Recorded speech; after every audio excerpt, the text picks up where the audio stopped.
and Pam also gifting 20 memberships as well. We appreciate you when you gift to people, okay, and you do this out of your heart. I appreciate it. You know what I mean? And those who are in the audience now can join and have a part of the conversation and join in the festivities as well. So shout out to you, Pam, as well. Thank you. All right, cool. All right, let me go to the ladies now. Lorraine, talk to me because Jonathan and Lamar situation, it got kind of swept aside a little bit. From your perspective, especially as a woman, I think you'll be very helpful to kind of give us a perspective of what you were kind of seeing and sensing from those moments on the reunion. What's your thoughts on that? Yeah, I mean, I have smoke for production first and foremost. So I think they really wanted to push the narrative of let's just play it down. This was all fun and games. Let's just all make this really, really jokey. And I think for financial reasons, probably they don't want any lawsuits on their doorstep. So they just really trying to minimize it. So I really do think it plays into some of the responses that we were getting from the men. I would have really appreciated if they at least maybe Tommy would have said it, or maybe at the beginning or at the end, if to say if anybody has experienced a say this is going to be a triggering session, or you can get help from A, B, C, D to do that due diligence. But I can understand that by doing that, they're kind of making it as serious as it is. So that's the first thing. My other thing is that I actually, if I was to compare the two, I would say that Lamar, is that his name, is less dangerous in my opinion than Jonathan, because you can see Lamar coming. He's very direct. He says it how it is. And for me, I can only speak for myself. It's easier to kind of stay clear from a person like that. Whereas Jonathan is really well spoken, really sweet, really gentle, comes across as that. So for when Tommy to say, how do you feel when you behaved out of character? I thought that was a leading question, because that's insinuating that it is out of character, and that's insinuating that you know him. I would have liked the question to be phrased differently.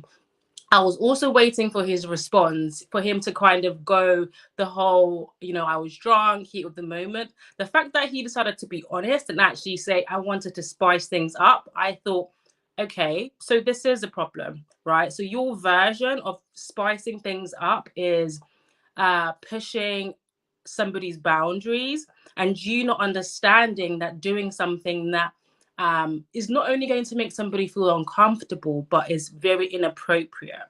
In his apology, he was saying that, I embarrassed her, I made her feel uncomfortable. That was also telling. You're apologizing for embarrassing her. That is not the situation here. Your apology should be your misconduct and your inappropriate behavior. So for me, somebody like that is much more concerning in terms of what happens behind closed doors. I know it was all tongue in cheek, everything that he was saying in terms of toes and all that kind of stuff. Yeah, we're grown, but after his explanation and apology, I just started looking at him a little different. And I think there's a lot of men in society who present as Jonathan, who are well presenting and behave like this. And they're giving kind of like a slap on the wrist, because on the overall, they are, they're nice men, they're A, B, C, D. So I'm not condoning Lamar's behavior, absolutely unacceptable. But what I'm saying is, as a woman, I would be able to spot Lamar from a mile away. And I think as most women do, but someone like Lamar that you would assume is a genuine, nice guy, from what I've seen on the show, it was very, very, very concerning. And I think that Very Little Love could have actually taken that opportunity, but I understand they're a business at the end of the day and they don't want a lawsuit on their hands. So yeah. Fair points. I appreciate it, Lorraine. Thank you. Jay, talk to me. All right, please forget my background because my nephew was playing with his toy. Oh, you fine? Okay. Um, so you had mentioned something earlier in this live, Kojo, about how certain people act into their insensitivity of being SV'd and M or R at an early age or at any age or whatever. So me and Sean has talked. My insensitivity leads me to go down the road of awareness and how to have discernment and protect yourself from those particular situations. So, in the case of Lamar and Jonathan, Lamar is easier to spot because Lamar he's knocking on boundaries door all the time. He's always just testing the boundaries and seeing how far he can go. But people like Jonathan, Alonzo, even Lamar, I mean not Lamar, LaRon, to agree, and not saying he does SA, but he violates you in other ways. You don't see them. You don't see them right away. You almost don't see them until it's too late. Because you're not really looking for the behavior that says they're not going to stop. Just like Alexis was sitting there saying she was beating on his chest, stop, stop, stop.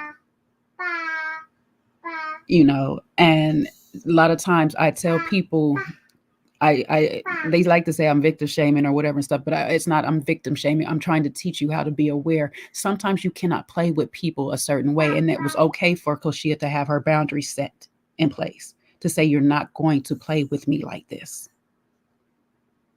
You have to do that with some people, and when you start to learn how to spot these people, it gets very easier for you to sit there and say, you know what, you're not the one to be played with. There's some people I can flirt with, and some people I just cannot do it, because if I do it, they're going to think that's an invite.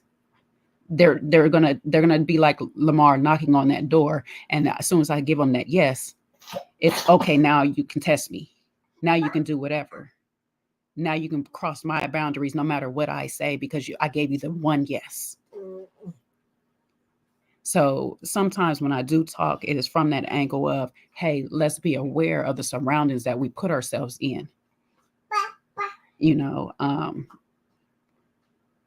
don't want to sound like I'm blaming Alexis right now or whatever, but when it comes to her comment on Koshia trying to give her the warning, hey, these men are crossing people's boundaries. This one was a verbal crossing. Unfortunately, she didn't want to listen to that. And what happens was she got a physical crossing. And it shouldn't have got that far. And apologies doesn't really help, when you feel like you've been violated, and no, he didn't go all the way there because there's an audience there. But imagine if there wasn't an audience. You got to just think, it's like, we want men, and I can't talk to men because I'm not a man, but I want men to be aware of a woman being uncomfortable, feeling that energy, and want her to want you. Don't just take her because you can, but you take her because she wants you to take her. She's wanting that from you. And if she's not giving you that green light, and everything in her body is telling you no, and she's rejecting you, just stop. Just have that willpower in you to stop. Just don't go there, because that is telling you she's not the real woman for you. There's women that will tell you yes and give you that free green light. Just go there with them. Don't just because I want this woman, I got to have this woman. You're going to take it. It's not right. And we wouldn't have this whole Me Too movement and all this stuff like that if people would just know how to set boundaries on themselves. I don't feel like women have to always keep setting the boundaries. Men need to set boundaries on themselves as well. I'm gonna stop there because my baby getting loud now. That's a word. I appreciate it, Jay. Go for it, Siwe. I don't want to say more than what's already been said, but I think this environment, the environment that they were in, was conducive, or it kind of laid the foundation for all the things in the boundary crossing that happened. It's production putting someone like Lamar on every season. There's been almost, for at least the last 2 to 3 seasons, there's been a man like Lamar that, if he was in a workplace, would be fired for the words, for the stuff that he's constantly saying inappropriate or suggestive things. production has been doing that every season, and then they want the women to speak up and say something about it, which to me is my bigger problem. Like, you're putting it on the women to have to basically speak up about the toxic environment that they're in. So for me, Lamar, and he even said this, he's playing a role on the reunion. He said it's been a him for the last 3 seasons at least. So for me, that's all on production. Lamar cannot be changed. I said this on another round. This is the type of foolery. He's an old nasty man. He's an old nasty man. Old nasty men cannot be changed. This is what he's going to do. So what's best is that, production and other people need to protect women, protect the environment, keep keep the environment sacred. And not only did they not do that, they have Lamar on there on purpose. This man is transparent. He's bold. He's blunt. And you like y'all said, you could see him coming. So nothing about the stuff that he was doing was, to me, hidden or covert. So I just don't know how much smoke I'm going to give an old nasty man for being an old nasty man. I don't know what else to say about him.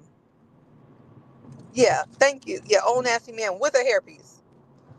But moving on to Jonathan, I'm not gonna. Everything y'all said about Jonathan, I think is true. And I also think he's definitely one of those people that you have to be mindful of, because honestly, he could have caught a lot of people slipping with what happened. And as a woman that's also experienced a sexual assault, you feel very guilty about speaking up and saying something against a man, especially a man that appears like a good guy. But what I have to push back on, especially Alexis' interview, blaming his behavior on being a Q, and basically making so many excuses for him. I think we also have to not do that, because what we're doing was we make excuses for men, try to justify their behavior, then they believe that everything they're doing is okay, and then they go to do it to other women.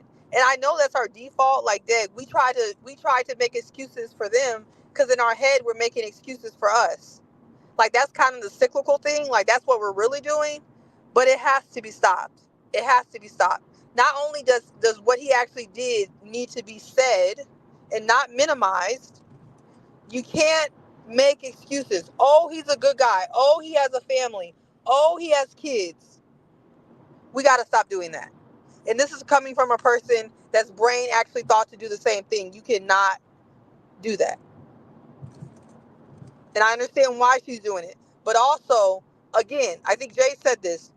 What Alexis is doing, and this is why I say all the time, the pick me is the downtrodden individual of the female, of being a woman, because what you're doing is so dangerous. If she would have stood with Koshi and the other people who said some of the men are crossing boundaries, instead of supporting another woman, she thought she was better than the other woman, and then it got worse, and then it got worse, and then it got worse. So I think when you hear another woman say something, you don't have to just believe them outright, but do your own due diligence before you put them down, before you dismiss them, because you may look up and it may be you. And women, we have to stick together. We stick together because we need to, not because we want to. And I think that's a big part of it. And I hope that lesson is also learned here.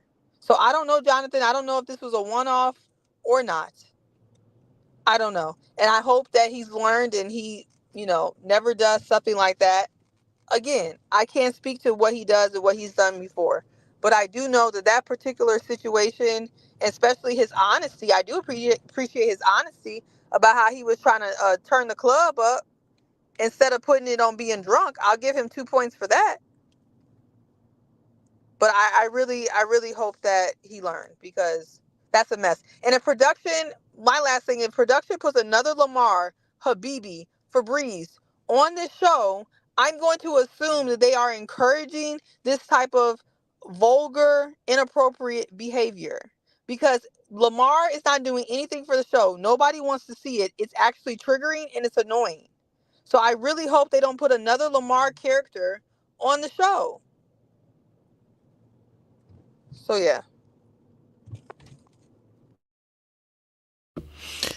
Very, very true. Very, very true, Seaway. And I think, we've made this point over a few seasons. Maybe that's why I didn't get invited to Owen's thing, because I keep talking about it. It's like, you can't keep getting away with this, man. Do you know what I mean? Like, listen, we talk about Married at First Sight and them choosing really political, poor choices and stuff like that, right? But I think it gets to a point where, I think it's dangerous when we're, and I call it the devil's playground, where people are intentionally choosing people that are dangerous. You know what I mean? I don't like that kind of stuff. You know what I'm saying to you? And so yeah, like Lamar, like you were saying to you about Lamar saying there's people like him every season. It's a problem, and it shouldn't be a regular thing. But we've had it for the last 4 or 5 seasons. It doesn't make sense why these people keep getting casted and they're not pretending to hide who they actually are. And so yeah, it's sad to go through those kind of situations. So I appreciate you sharing your thoughts, ladies, as well, from different angles. It's been very helpful as well. Any other additions to that before we shift it? I don't know if the ladies want to add anything else or anything, or Sean, you want to add anything else? I mean, I would just say, I'm so glad that you started with the, the breakdown and talking about Alexis, because I think too often, like if somebody had a bad interaction, like you had a not so good interaction with Alexis, especially towards the end of your interview, but you were able to exercise some empathy still for her and look at the situation. And I just would encourage us all to do that. We don't have to like somebody to see that a wrong was done to them, right? And I'm not saying anybody on the panel is saying that. I just want us to be clear, because sometimes we look in the comments, we'll see like little things. Oh, well, Alexis was denying Koshia, so, she deserves what she got. Yeah, no, you got to cut that out.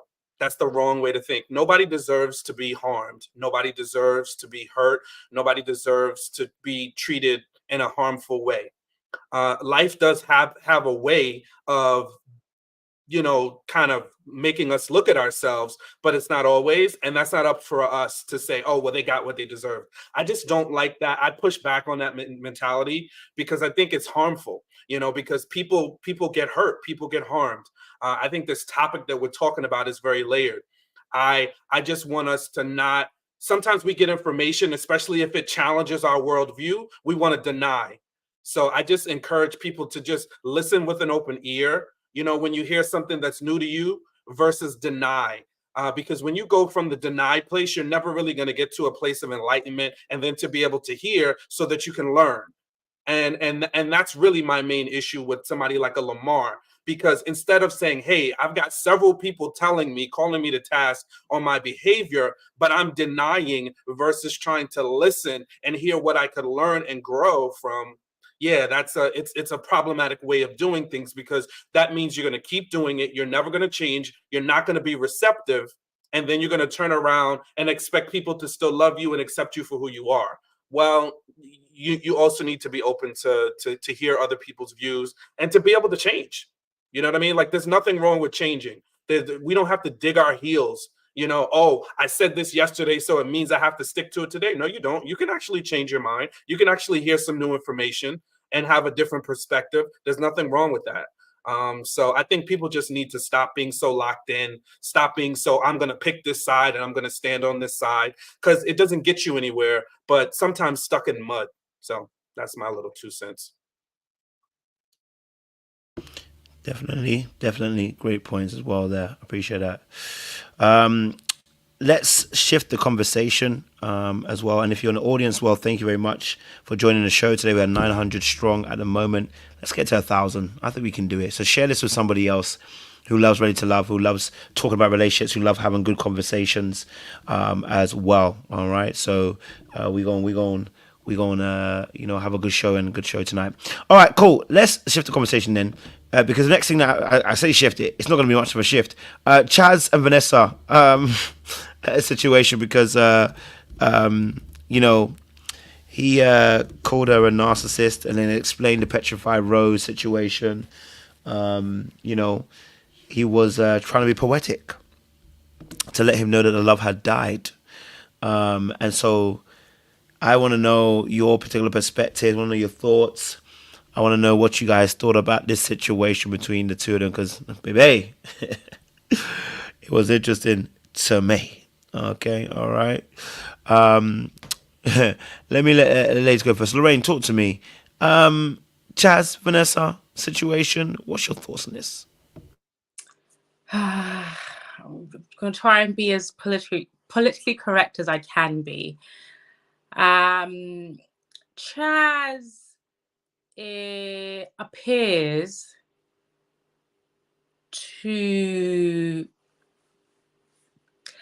appears to not want to be wrong and to always be right in situations. I feel like he didn't like the fact that Vanessa challenged him, and I don't know how they spoke and how they interacted behind closed doors, but it just appears to me that the way that she did challenge him wasn't in a very kind of combative way. She was just addressing, this is the issue, this is how I feel. And I kind of feel like when he doesn't get his way, he kind of like throws his toys out the pram and, you know, behaves how he behaves. So I think in his mind, he genuinely believes that there's nothing wrong with his behavior. He genuinely believes that he was being poetic, and you know, he thought he ate with that. But I just think that as a grown man, a man of his age, I just think that there could have been a better way for him to communicate that, you know, he didn't want to be with Vanessa, because I don't think that's the issue. Because I think he needs to understand the issue isn't that you shouldn't be with Vanessa, or you shouldn't express that you don't like her anymore, you don't want to be with her anymore, or there's certain things about her that you don't appreciate. It's just going a bit extra, just adding a bit of, you know, pizzazz to it that was absolutely unnecessary. So it does come across as being quite nasty. Now, I don't have any pets, but I feel like this might be controversial, but for you to compare your dynamic with your pet with somebody's children as a mom, I find it offensive. I just think that if somebody doesn't want to be with you because you have a pet and they don't like your pet, you can say that. And you can state why you love your pet and the bonds that you have. You can do that without now trying to compare the two, because I just think that it's just offensive. For me, it just again emphasizes just how petty of a man that he is. And I just couldn't deal with that, because he just tries to one up you every second. And I think because he's so well spoken, he thinks that he can be rude, and it doesn't come. It's still rude, right? You can be articulate and still be rude. You can eat somebody up without shouting at them. And I know a lot of people were saying that Vanessa, oh, she's probably acting and all this stuff with the voice recordings. I think I caught it on one of your previous lives. Even if she was acting, the restraint to not respond when somebody is being nasty, is being rude to you, I commend her, acting or not. Listen, give that woman an Oscar if she's acting, because you need to have so much self-control for you to not react. I've caught a few of her lives where she's kind of explained her history, and I think we need to be, not that I'm caping for Vanessa, but I think I understand her story a little bit, in that just because you know your red flags or your weaknesses and you're on a healing journey doesn't mean that you're not going to fall back into old patterns. And I think she did that with Chaz because he's so well presenting and all that kind of stuff. But there's obviously that toxic side of him that drew her in. And I hope that she's going to be working on that, because even though she is put together, I think she does like that level of toxicity, which he has. So anyway, yeah, I just want to say that healing is a journey, and I think we just need to give her a bit of grace that she's she's taken a few steps backwards. But yeah, Chaz, I'm trying to be politically correct, so I can't really say what I actually want to say. He's a character. That's what I'm going to say. Definitely hear that. Definitely hear that. Because Jay, I don't want to be sued. I don't want to be sued. Like, I just want to I don't want to be sued. Like, listen, like, I have a daughter, I have a mortgage. Like, I don't want to be sued. Okay, and Chaz be suing every Tom, Dick, and Harry, and I don't want to play into that. But if that wasn't the question, I would have said what I wanted to say. Okay. Child, you can sue me. I'm gonna be on the run like Tasha K. Find me in Africa, baby. I'm sorry. Okay, listen. It was a petty move. It was a petty moment. Shout out to Vanessa if she was acting or not acting. Child, she stuck to character if she was acting, because I would have acted a plumb fool. I'm gonna tell y'all now. Y'all know me, it would have kicked in my petty, and I'd be like, oh, we about to go here. I'm so sorry. I cannot take this serious moment. I just really cannot. He said it was poetic. I'm trying to find the poetry up in it. I missed it. I mean, if he just left a flower and didn't say nothing, I probably would have seen the poetry because I'd have made up my own lines. But I don't see the poetry in it. I'm also one of those people don't see the harshness. I told y'all on my platform that, you give me a petrified rose, you give me a dead rose. I got one in the bathroom right now, ready to go into potpourri. Like, thank you very much. The rest of these flowers about to be mixed up in it too. I got some essence and some oils and all this stuff, and we about to get it popping. It'd have been in petals in my bathtub or whatever. I would have rejuvenated these flowers, so I wouldn't have never seen it in the petty way, but it would have opened the petty floodgates, and y'all would have had a daggone show right then and there. I ain't gonna hold y'all. So shout out to those that just stay neutral and in a very safe environment, I guess, in your healing journey. Kudos to you, because the hillside of me wouldn't have seen the light of day that day. Resident Flowers would have been dead too. I don't know how I'm supposed to take this serious. I'm sorry, y'all. I really can't take that scene serious. So y'all just skip me.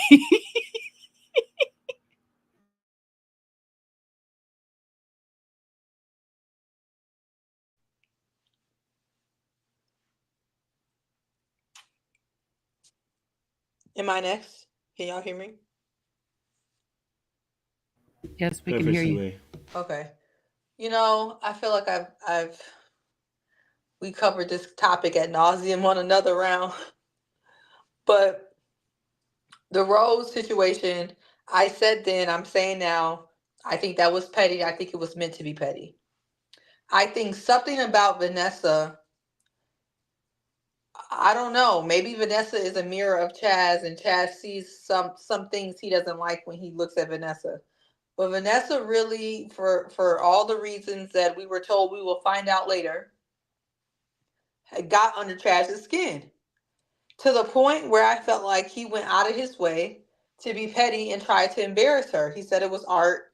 He said, he didn't mean nothing by it. I just don't believe that. I think that the intent was to be mean. The intent was, if not mean, the intent was at least to be petty. And he did achieve on being petty. And I think it also is very bothersome that she doesn't really give a response, because Vanessa is also very covert with whatever she's doing, whatever they're beefing about, whatever the problem is. Vanessa is covert. And we found out that Chaz is an Aquarius, and Aquariuses usually thrive with people like Sagittarius or people like an Aries, like another like boisterous type of sign, loud sign, a sign that's going to be a very reactive sign. And I think something about, because an Aquarius or a person like Chaz is able to kind of poke you on the low and then get you to explode. I think the problem is that Vanessa refuses to explode. She keeps it cute. She doesn't break a sweat. And I think it's very, very bothersome. And even the rose thing, she was like, "Man, that's whack." She laughed it off and walked away. That really is annoying to him. So I think that's what I think about the whole rose situation.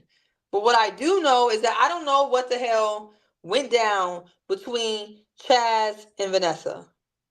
I know something went down and I don't really know what it was. And I look forward to actually hearing about it.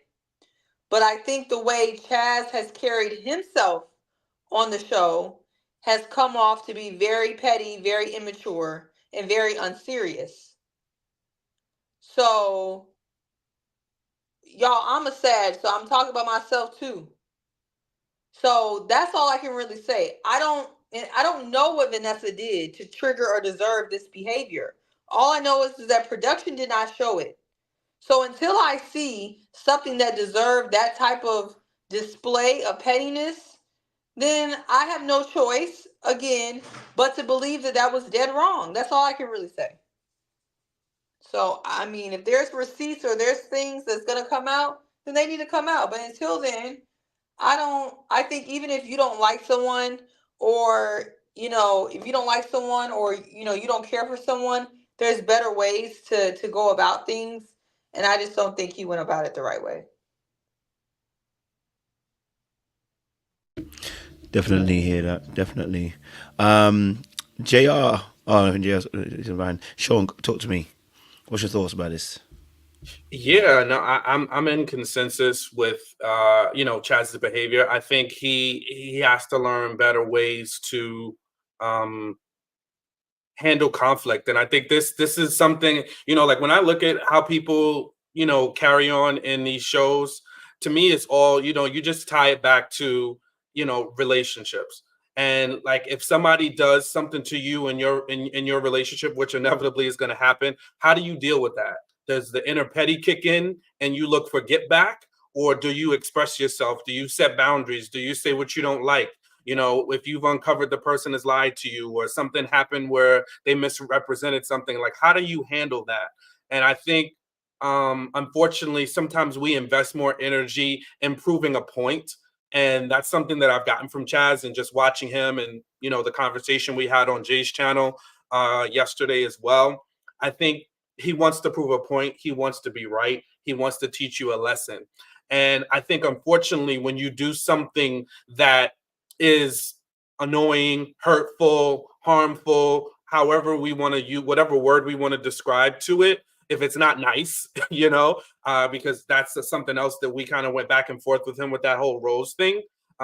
It's a not nice thing, right? At the end of the day, however you want to describe it, what is your end game, and what are you looking to teach that person, or what are you trying to tell? And I think if you focus more on that and less about the other things, you're going to get a better reaction. So if you wanted to prove a point to her, or if you wanted to show her about her behavior, I would venture to say giving her a petrified rose, no matter where that rose came from. Again, go watch another round. You'll hear all the details. We got into Rosegate. We got into it. So he will disclose where the rose came from. Go over there and watch that and hear a little bit of his sentiments. But I just don't like the behavior. I think you need to, if you want positive in, positive out. Right. And I think people sometimes they don't think about that. They think about you hurt me, you did something I don't like, so the ends justifies the means. I'm more of a person where if you go positive in and you want positive out, then you have more room for positive outcomes. Now, does that mean we're all perfect? We do enough things to each other in relationships inadvertently. So I think we should avoid trying to do the things that are gonna, pre-calculate something that is gonna be harmful or hurt somebody's feeling or prove a point. So I think that, Lorraine, I'm just gonna disagree with you a little bit here about the dog thing.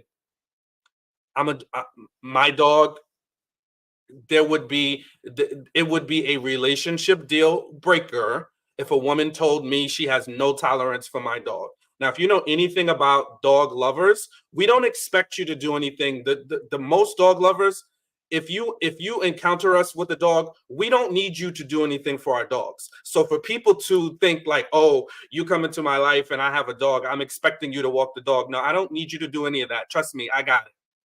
Trust me, I'm taking my dog to the vet. Trust me, I'm taking my dog to the groomer. I don't need you to do anything extra, but just be kind, right? And I'm going to respect your boundaries. If somebody's like, oh, I'm allergic, my dog's hypoallergenic, by the way, whatever, or they say I have a fear of dogs, then we can ease you into that process. But, I think, unfortunately, unless you've had a dog, you're not going to understand that. And I think you need to understand, and people need to go into empathy with that situation. And I'm glad he brought up that comparison, because for dogs and pets in general, people feel like they are their family members. Okay, if you've never had one, then just don't speak on it to that extent and dismiss it.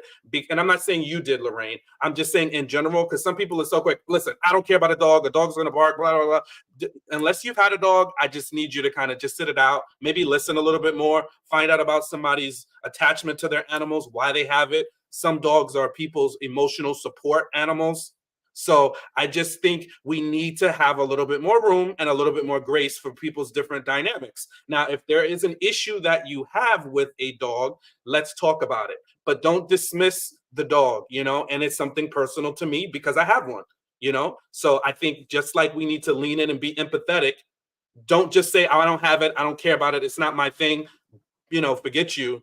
Hey, then we can be forgotten, and then we don't need to carry on a conversation. We don't need to be in a relationship. But I don't like that sentiment of, and she also explained it. I listened to her on her channel, and she was very rude and dismissive about it. Oh, people like their dogs more than they like people. I see people on planes, and they're more excited to see a dog than they are to see a child. Like, really?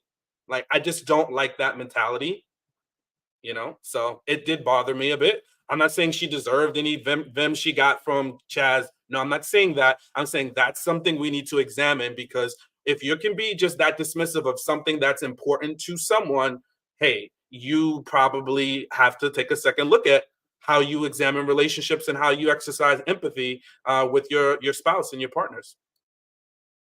Can I say something to that real quick? Because I know I made a comment last night about the dog and the children and all this. And yes, those of us that are fortunate enough to be able to have a living human child as well as fur babies, we don't grasp the understanding of some that will never be able to have children and their fur babies is all they got.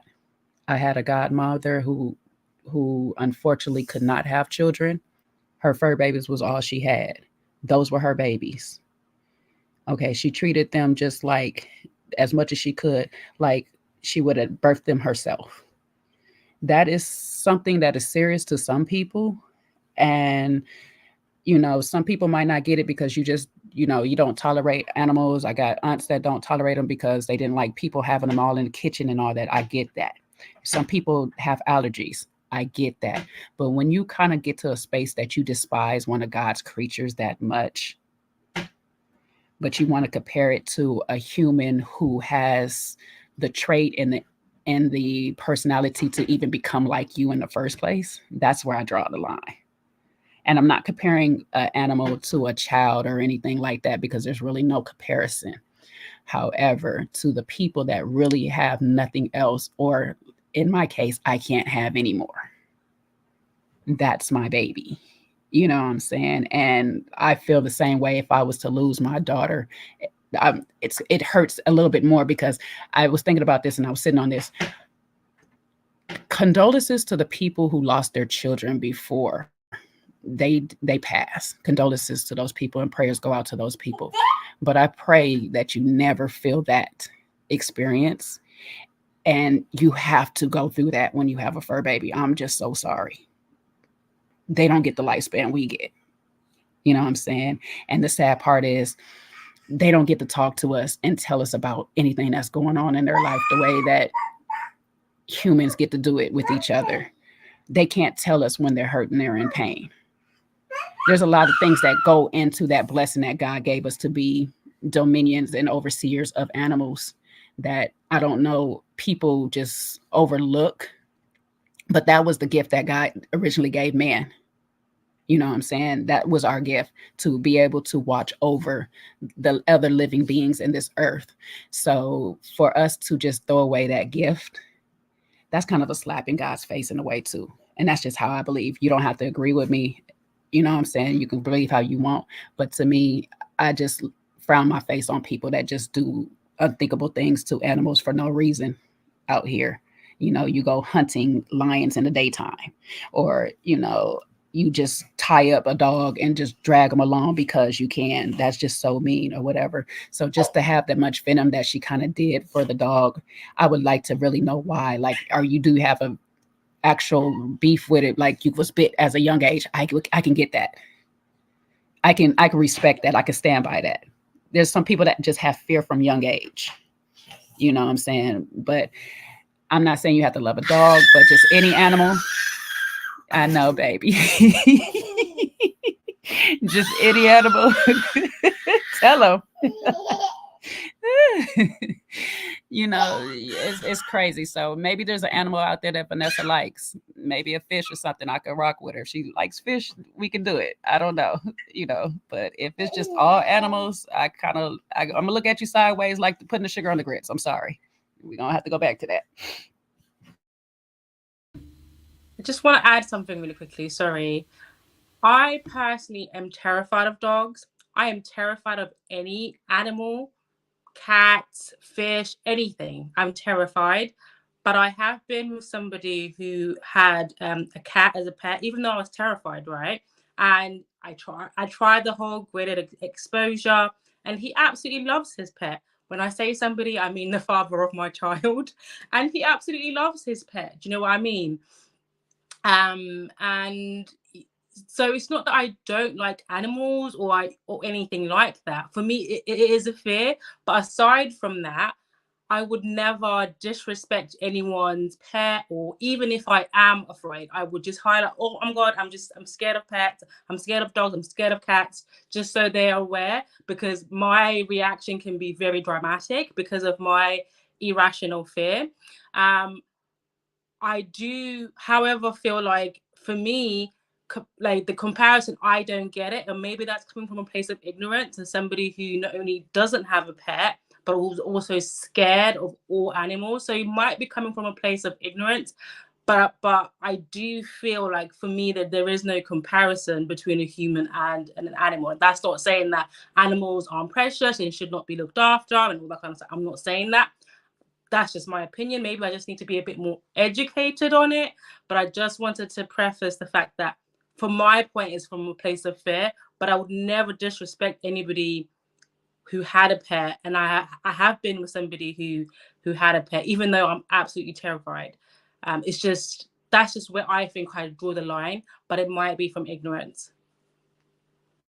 No, I could stand by that though, Lorraine. You know what I'm saying? Because even with my nephew right now, I'm kind of grooming him to be accustomed to seeing pets and being around them. A lot of babies, you'll notice that they just have a natural fear because either they weren't raised by them or their parents fear them.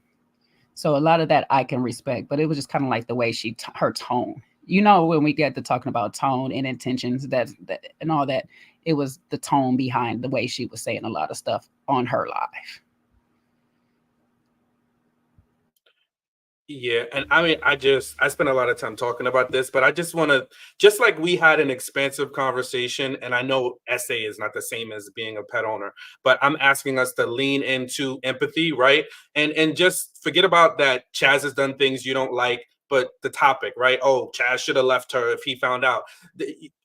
Who says day one she said she didn't like dogs? Like, it's a lot of assumptions. So no, maybe he found out in the process. We don't know that information. Let's deal with the facts of someone having more empathy about somebody that is a pet owner versus just wanting to dismiss. And again, you want to talk about Lamar being dismissive. You're just going to dismiss it, right? So we're going to dismiss it because he should have, as soon as he found out, he should have left. No, how about we need to adjust our position? Maybe we need to be more open. You know, I love what you said, Lorraine, right? You know, you're addressing some legitimate issues you have, and let's talk about it.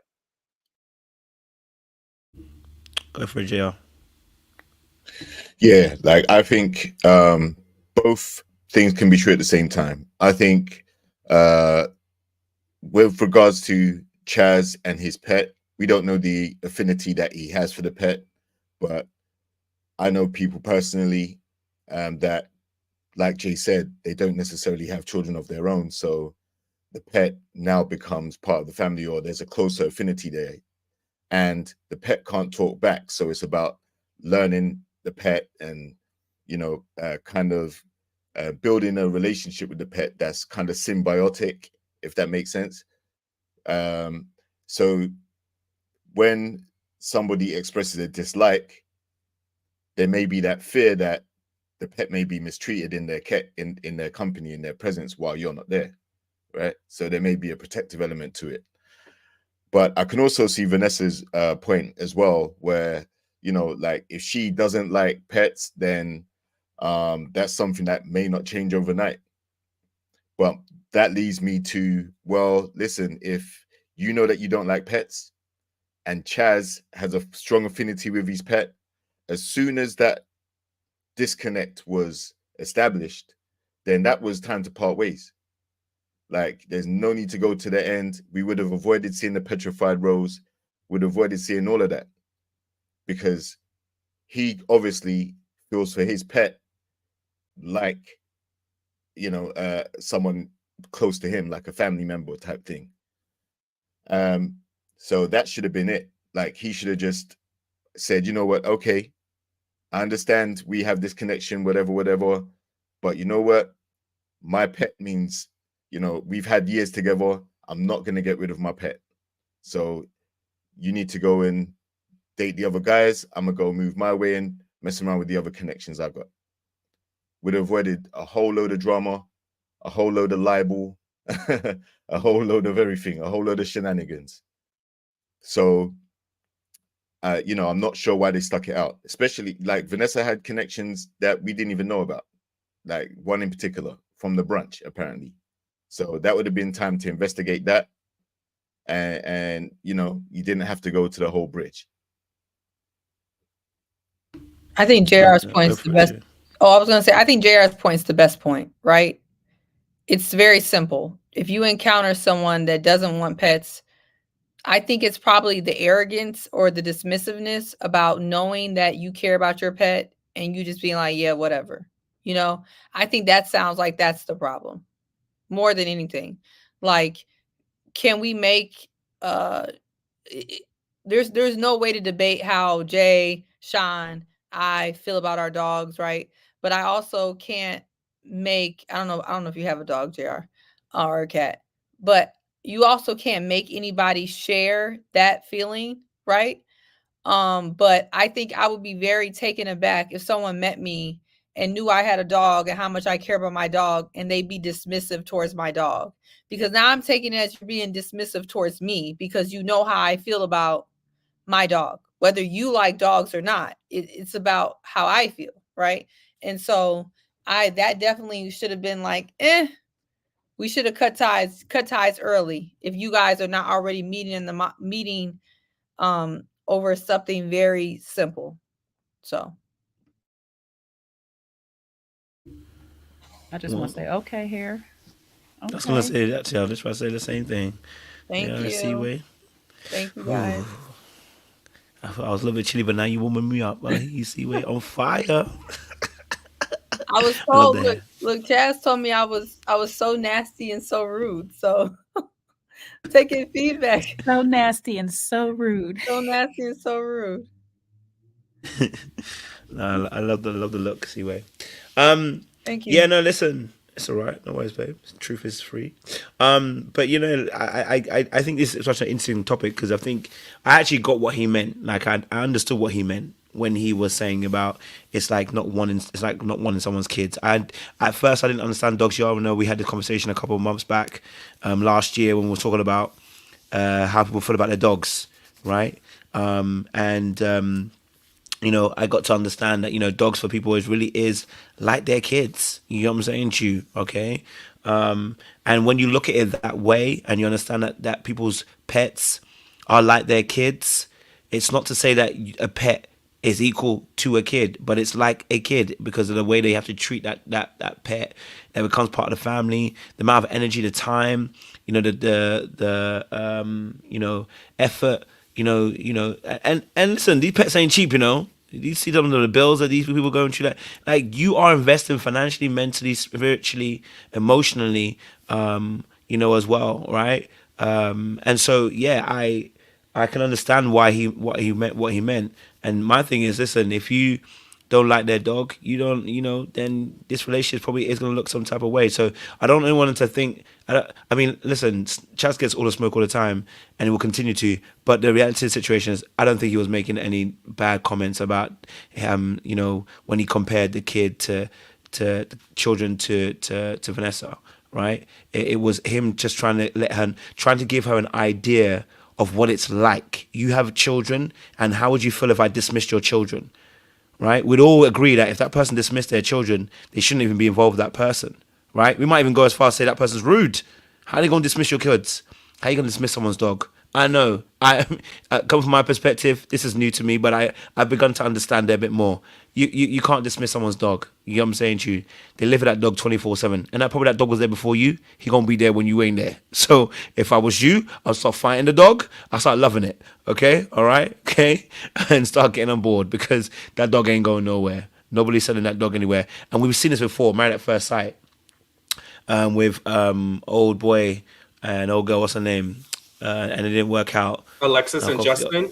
Yes, that how dogs, you know what I'm saying, like play a role in a relationship. Do you know what I'm saying to you? It's a huge thing. So yeah, Chaz can get all the smoke, but not on this occasion. I don't think it was about him trying to necessarily say, to dismiss her having kids and stuff like that, or anyone having kids. It was more just to give an understanding as well. Any other thoughts on this Chaz and Vanessa situation before we move it on? I just want to say people like the dogs more than the people. I agree. Yeah, it ain't just like they equal. I can see why. The dogs because the dogs don't be providing no drama, just love, just vibes. What is actually not to love? I mean, I get. Well, hold up, because Justin's dog was providing some drama. Oh yeah, some of them are a little dramatic, right? But I think a perfect example is my brother has a pit bull. And I'm very afraid of large dogs. But I still try to show the dog love. And now I'm getting better and better and better. But I still have a fear, like Lorraine, like you do, of large dogs. They just like any dog that I feel like could take me out. It's like a subconscious, fear, even though he's the sweetest dog ever. So I get it, right? But dogs just y'all be mad at the Caucasian persuasion for liking their dogs more than they do people, but I be understanding it, child. They be just vibes, just good vibes. So that's a side note. Yeah, and I just want to, because I was probably the most passionate about my little dog journey, and I think that I do want to say that I think it's important that you don't force your dog on people. I don't come from that perspective. Like I'm not going to push my dog on somebody that doesn't like dogs. I'm going to force you to be in an interaction. I think dog owners and pet owners in general need to be respectful of other people. Like I hate when I'm walking my dog in the community and people don't have their dog on leashes. Like I think, yes, people need to be respectful. But I just want to lean into us having more empathy and not being dismissive. I think that's the broader question. Yeah, could Chaz have done something differently? 100%. But I think the bigger thing is Vanessa could have been more empathetic. And that's what I keyed into, is there was an element of selfishness and dismissiveness in the way she approached the dog thing. And I think that's what, my goal is. Let's talk about it. Let's lean into what that's about. And if you navigate your relationship that way, it's going to come out in other ways. So it's the dog today. It could be something else tomorrow where you feel like this isn't of importance to me, so I don't care about it. And even though it's of importance to that person. Keep them dogs out the grocery store, please. Well, if it's their support animal, don't roll your eye.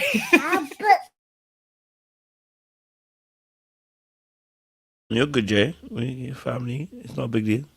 You know what I mean? I'm laughing at C-Way until they don't roll her eyes at support. That's why I be drawing the line. When I see these dogs next to the fruit, it immediately pisses me off. Not next to the fruit. Like this is where the dog is not a child. The dog could have stayed home alone for 5 seconds for you to go to this grocery store and go home. Like, why is the dog by the fruit? That is be pissing me off. That's the side note. You're gonna have the dog lovers association on our ass. But I definitely hear you. Dogs by the fruit aisle, no bueno. All right, let's shift it again. Someone said no dogs in the bed. Absolutely, I hear you. I definitely hear you. Are you gonna stay single that way? You know that's Sean's rule. That don't put that in your mouth. That's Sean's hard rule right there. No dogs in the bed. Poor Abby. And I agree with him. I broke it a couple of times though when I was going through my chemo. But yes, generally no dogs in the bed. Yes. Well, that's because Abby sensed something wasn't right. She was like, "I got to get up here next to you." That's it. My dog's There you 5 go. pounds, so he don't count. He can sleep wherever he want to sleep. Excuse me.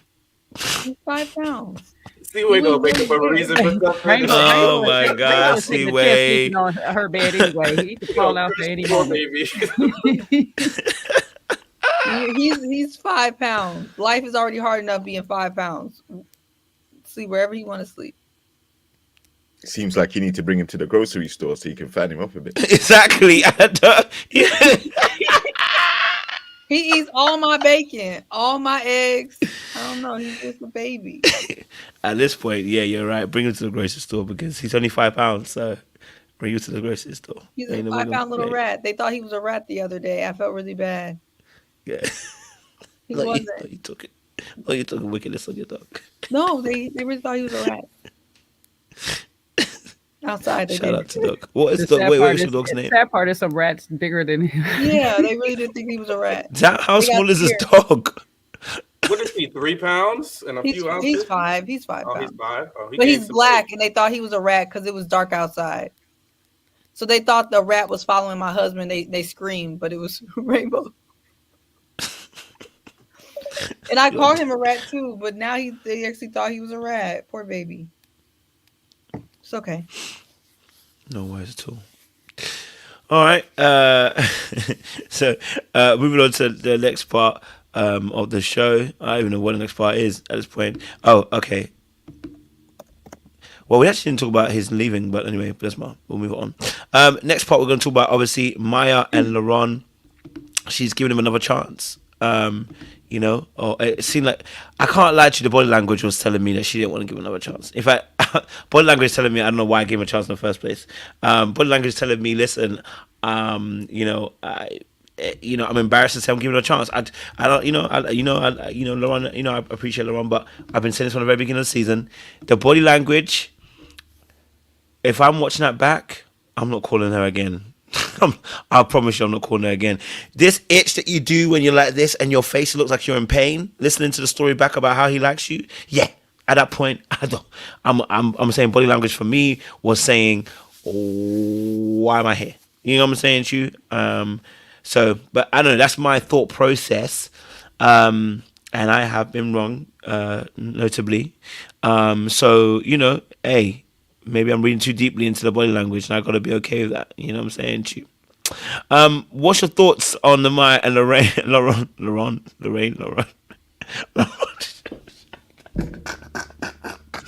Don't put Lorraine in it. she had enough. She had enough from last weekend with Will. Don't put Lorraine in it. Lorraine said, "Keep me out of it." Sorry, Lorraine. She done fell on the floor now. Maya and LaRon. Oh my Lorraine gosh. said, "Get somebody else to do it." Yeah, no, I got to speak out because I'm going to put my piece of cape on. And listen, late breaking news. I'm so excited for your interview with Maya. Next week I'm gonna be the #1 fan, acting just a pure fool. So just get ready when the interview comes. Y'all can call me all types of panderers. Say what you want. I'm gonna be pandering in the chat. But yeah, I'm glad you peeped it, Kojo. I'm glad you took your little piece of cape on for your little brother LaRon, because Maya was looking like, I just want to spare you, because according to her, she done denied that man several times more than Peter denied Jesus. Okay, she done denied him, and she just being nice to him. Now, I think we need to hold her feet to the fire about why she even left that room to, even have a little door open. She should not be playing Bruno Mars. I'm gonna leave the door open. It should be shut, closed, padlocked. double lock. What are those? The locks from both sides, all of that. So yeah. JR.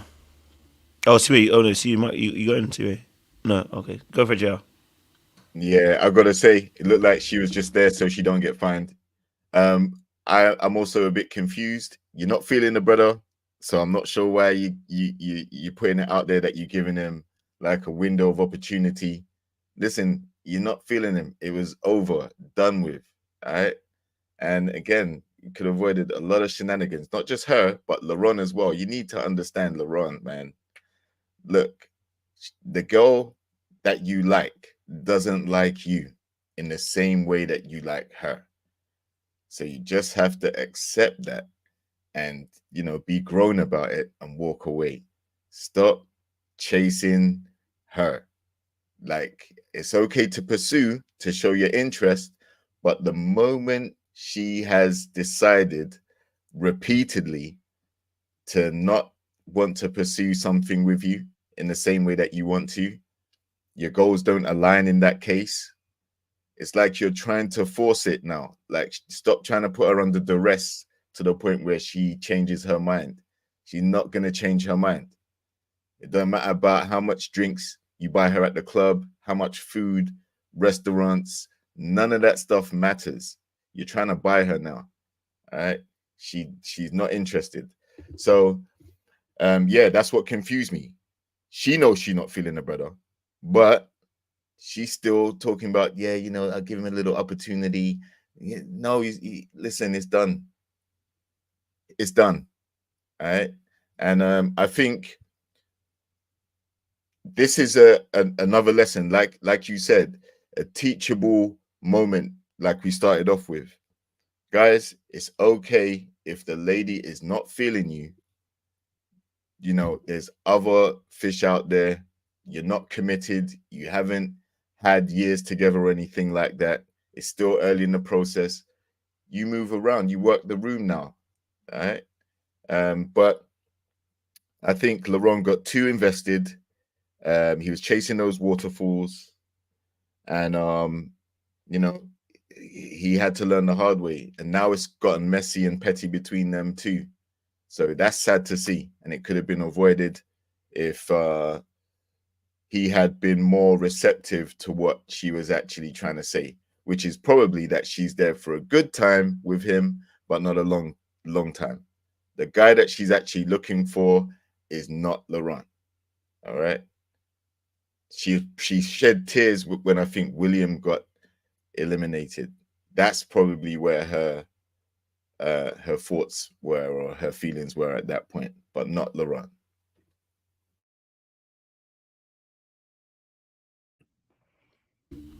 I think Maya saw enough at that point, and she didn't want to be dating LaRon anymore. I mean, even on what we saw already, we saw enough. And then imagine what's happened since the reunion. I think the lesson is, if you see something that you don't like, you just got to be direct and cut them off. Because when you rip the Band-Aid off slow, you're going to make stuff worse. Like, she saw how LaRon was moving, that it wasn't going to work for her. You got to cut people off hard the first time, because leaving that door open is the reason why we're here today. So I don't even know if it was just at first I thought it was the looking for someone who will allow her to be hypergamous or whatever it is. And maybe that was part of it. But I think she was also trying to give him the benefit of the doubt and trying to give the process a real shot. And then LaRon was doing what he's done, even on Little Black Book and other platforms. He acts nice, then he acts a fool. Then he acts nice, and he acts a fool. It's a lot of push and pull, push and pull. You say you're going to take down pictures, you don't do it for a whole week. She probably saw enough. But when you see enough, cut the man off. Don't leave no door open, no cracks. A lot of men don't understand cracks. They don't understand gray area. You leave a gray area, he thinks he still has a chance. It's a hell no. And that's why she's giving him a hell no now. But it probably should have been a hell no back then, because of the way he acts. Lying, manipulating, tugging, yelling, being aggressive. She should have been cut him off. And now I'm sure she's learned. I'm sure she's learned that you cannot be nice to some people.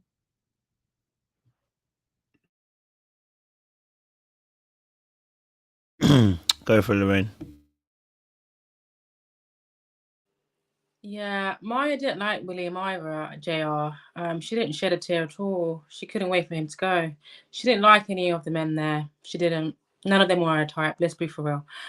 So when she said, the door's not closed, I said, sis, if you don't stop lying. Like what you said, Kojo, that her body language, she was literally holding on to her body for dear life, like not wanting to let her body expose herself, that she was not interested and she was not giving him a chance. I noticed how, I don't know if it was maybe throughout the whole reunion or just what they decided to show, she didn't talk as much. And I'm like, I honestly believe production was behind her giving all these men a chance. I honestly do. So this whole maybe let's just, because how can we only have one couple? So maybe let's have a maybe and see what happens. But she was not interested in that man. And I say this, I actually have a soft spot for Laurent, you know, because he is quite likable. I like a chubby, cute guy. You know, he is quite likable, but he has a wounded inner child, which likes to come out now and again, right? When he's triggered or when things don't go his way, right? That's where you see the emotional, the lack of emotional regulation, the way that he just erupts like a volcano. Pause. But like, it's because he has just the inner child when he gets rejected or when he feels he's been taken advantage of, when he feels like he's not being appreciated, and that's when he acts a fool. That's where we see 1 minute he's being nice and seemingly grown up, and then the next minute he's behaving like a 2-year-old, because that's his inner child showing up to say, oh my god, we're being taken advantage of, we're not being loved here. And I think if he just literally sat in his lover boy era, he would be great. Like, just fully accept you want to be a lover boy. He is a lover boy at heart, but because he has his wounds, as most people, I don't even know his childhood. I don't watch the interviews, because I just feel like you're not going to tell me anything that I don't already know. For you showed us, right? So I don't know his childhood, but I feel like there's an inner child issue happening there. And the fact that I did catch a live where you guys were talking to him, and then he was saying, I've done so much for her, I did this, I did that. Well, you're changing for somebody else. That is the problem. It's not sustainable. You're making all these changes of not going out, of doing this because you want to win her over. But when she acts seemingly uninterested, that's when you go back to your old ways, or that's when you're like, oh, you were using me, this, that, and the other. But you're not being yourself. You're not being your authentic self. If you want to be going out Wednesday to Sunday, go out Wednesday to Sunday. Or if you want to change because you want to and you don't want to do that. This whole I'm bored and I'm lonely, it's because I don't have anyone to know. If you want to change, don't wait until you find somebody to become who you want to be. Embody the person that you want to become. Get the help that you need in order for that to happen. I just think that deep down, he's a really sweet guy, and I do have a soft spot for him. He comes across like a sweet guy, but you just need to, one, grow up. Like, that's me being nice. And to get the help that you need. Like, that inner child is screaming, and no grown woman is going to tolerate that, because it's literally like dealing with a child.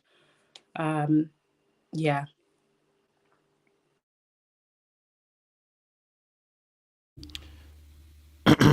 Yes, Skip me. Jay. Skip me right now. Oh. Sorry. No, it's cool. No issue. Go for it, Sean.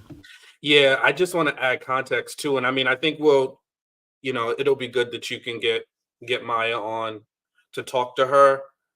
Because I think, what we've seen between the lives, some of the things that transpired on the show, some of the interviews on YouTube, unfortunately, Laurent has displayed himself to be someone that can mislead people, can be dishonest, can be manipulative, you know, and that to me is where the issue lies when it comes to him. I do, and I said it earlier, you know, even, you know, with my little cape on for Maya, I think she just has to set firmer boundaries when it comes to people. And when you see somebody's behavior, you know, not leaving doors open, because I think she had enough information. If we look at what transpired up until even her exiting the show early, to really know enough about his character to not want to reopen that door. You know, I don't think LeBron is somebody that is unlovable or shouldn't be in relationships, but he has to do work. He has to do self-examination. Every time we hear him talk, whether it's about the breakdown in his relationship with Koshia, and we heard really not on the show about Maya, but he always blames. It's everybody else. Anybody that always blames the other person has a reason when they overreact. You know, like when he talked about how he behaved in the club, you know, there was a reason for it, you know, and then he just wants us to move on, but he doesn't really deep the reason. Like, you really don't understand why you're so triggered. Why is he so concerned about being a simp? Like, have you really delved into who you are as a person, and are you really secure? You know, he keeps saying, "Oh, I'm not insecure," but you're showing insecurity. You know, we had that conversation on the panel with him, and he was like, "I'm not insecure." Yeah, it doesn't mean you think you're the lowest person, but there is something about yourself that you feel a trigger when you feel somebody's devaluing you. You know, so that is an insecurity where you feel a lack. And then you act out. You give all these gifts. Like, why do you feel like in order to have a relationship with somebody, it comes as a transaction? You know, like, oh, I have to do this in order to do that. Even if you looked out how the whole, you know, how he was touting this whole reunion party that he did last weekend. You know, I'm the king of da da da da da da. I'm gonna take care of everybody. I'm gonna do it. Why do you feel like you need to bring people in that way in order to get attention and win over people? People should like you for you. So spend more time on getting to know who you are as a person versus trying to do all these flashy, showy things, which you think are going to attract people to you, and use yourself as the magnet. It shouldn't be things that draw people to you. It should be you that draw people to you. And guess what? When people are drawn to you, those are the people that are typically for you. When people are looking for things to be drawn to you, they're not drawn to you, they're drawn to the things. And I think that's the issue with LeBron. And then he builds a narrative, builds a story around why he does the things he does versus looking at himself and looking at the things that what's happening to him and how he has these outcomes that aren't favorable, you know, like, so that's my thought. I just wanted to say something as well. Like, the thing about LeBron for me personally is he has these childlike tantrums. Like, he literally will just start raging and ranting. And like, when you look at, you know, unless there's some stuff that's obviously been edited, it is an edited TV show, but it just doesn't align. The level of rage and anger he has doesn't align with what's actually happening to him, right? He showed to me that he was very insecure. Why? Because with the Koshia situation where they had connected, then she disconnected and tried to work the room, he snapped. Right? He went cold towards her. Like, he was like, listen, I'm not even going to touch you. Nah. And he got up, stormed off, this, that, the other, right? As you rightly pointed out at the time, Chaz tried to do the white knighting or whatever you suggested, right? Now, then Maya was present for that because he tried to use Maya as a prop to get Koshia jealous when they were going through their little situation. So Maya saw how he reacted in that moment. And then, so after Koshia's gone home and they stay on the show together, she's already seen examples of how he can get, right? When the WhatsApp group chats started to be a factor, he was the one instigating and initiating a lot of that coming to the forefront, right? And when he was challenged about it, going back and forth with Will and some of the other castmates about it, he again flies off into a rage. Now, fast forward to him and Maya having alone time, he's finally landed the girl that he's been plotting to get the whole time. And he goes and stuffs it up by again having another insecure moment, which leads to a rant and a rage. That's problematic, because that means when he doesn't get his own way, he's gonna get he's gonna go hostile very quickly. And every single season, I am consistently going in on the most hostile people, because I think that they are causing detriment to themselves and detriment to other people in the process. Show's meant to be about finding love. So when I see someone act up like LaRon this season, he is the person that I zoom in on, who's ranted the most, who's been at the center of the most controversy, the snake, if you will. Like, he is the person that, for me, needed to be avoided. And that's why I think Maya could have used more initiative in distancing herself from him, instead of continuing to take the drinks, the dates, the restaurants, the bars, the clubs. I get it. In her line of work and with her personality and his personality maybe aligning with the nightlife to some degree, I can understand why she would want to continue to pursue it. But I don't think it was a smart move to leave that window of opportunity open, because now you're giving him false hope. And now he's going to continue to try and outdo himself every time, hoping he's going to win you over. And you know it's not. So that's going to lead to him feeling more and more frustrated.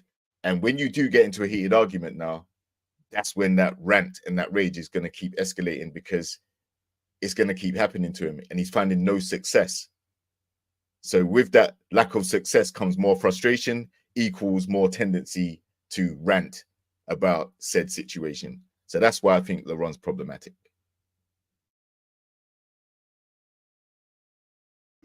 That's right. Speak your speak. Look, JR. All right. Any more thoughts on this Maya and LaRon situation? Yes, Lorraine, go for it. Oh, no? Okay. All right, cool. We're going to shift it to let's shift it to the fact that the receipts were released on the show, okay? It said that Will and Alexis were plotting, and William, for the receipts. I want to get your thoughts on this situation, what you garnished, what you gleaned from it, and how you saw it as well. What was your thoughts on this? Want to get your thoughts, guys. Who should I go to first? Should I go to the ladies? Since Amanda will go first. Seaway, talk to me. Skip me. I'm sorry. Lorraine. Look, you nominated Lorraine. Spokeswoman Lorraine, you've been nominated. They showed the phone, and it had the comments obviously from Will and him having his inside woman as well, who was getting information from. What was your thought process? What was you seeing? What was you gleaning? I mean, it's like the pot killing. What's the saying? The pot, something Calling black. the kettle black. Yes, thank you. They're all problematic. I'm sorry. They're all in the group chat. Somebody was saying something problematic at some point. It just so happened that Will's comment was, repeated out, and he lied saying I didn't say that, and then obviously Tommy, whatever, read it out. So they're all problems. They were all in the group chat for a reason. They should not have been chat. So for LaRon to say, "Oh, I've got the receipts," what were you saying? I want to see what everybody was saying. Well, what was Dom saying? Right? What was Will saying? Well, what were you saying, LaRon? If you're gonna show the receipts, don't just show what one person said, right? So even though I'm not a fan of Will, you're all problematic, because they showed an unseen bit of Dom when Mika was kind of what have you said about him and stuff like, okay, so this is why you even like him in the first place, but he was also talking some smack. They were all saying things that they should not have been saying. They should not have formed that group, because it just did not make any sense to me. It just shows that they all saw it as a game. It wasn't just Will. They all saw it as, we all want to be at the end for whatever reason. They all do this every season, where they want to like be the last man standing. And as far as I'm concerned, they're not getting paid that much. And yes, you get the extra TV time, but you literally get 15 minutes of fame. I can't even remember most of these people's names. Ask me about people from last, I don't know. Literally, I don't know who these people are. The only people that I know is Clifton and Joy, only because they've got now a separate show, right? So I don't understand the fascination of wanting to, let's eliminate this. I want to this, that, and the other. And I think maybe that's how Ready to Love is kind of casted, that they just go to people who are fame hungry, who just want their 15 minutes of fame. Because some of them, I'm like, what are you even doing on this show? You know what I mean? Like, what is happening? So that's my 2 cents about that. But I wasn't going to say it, but for William to then say, well, at least I've got money, I thought, oh, God, here we go. You couldn't just keep it to what we're talking about now. You have to talk about your millions, sir. I just feel like, oh, he's probably at dinner now. He's probably going to hop in again, to put me in my place in his Rolls Royce. But I just think that's your argument. Every single time something that, you don't get your way. Well, I'm rich and you do this. I feel like, yes, you've come from somewhere just because you understand that you didn't have anything. You understand why you act the way that you want to act.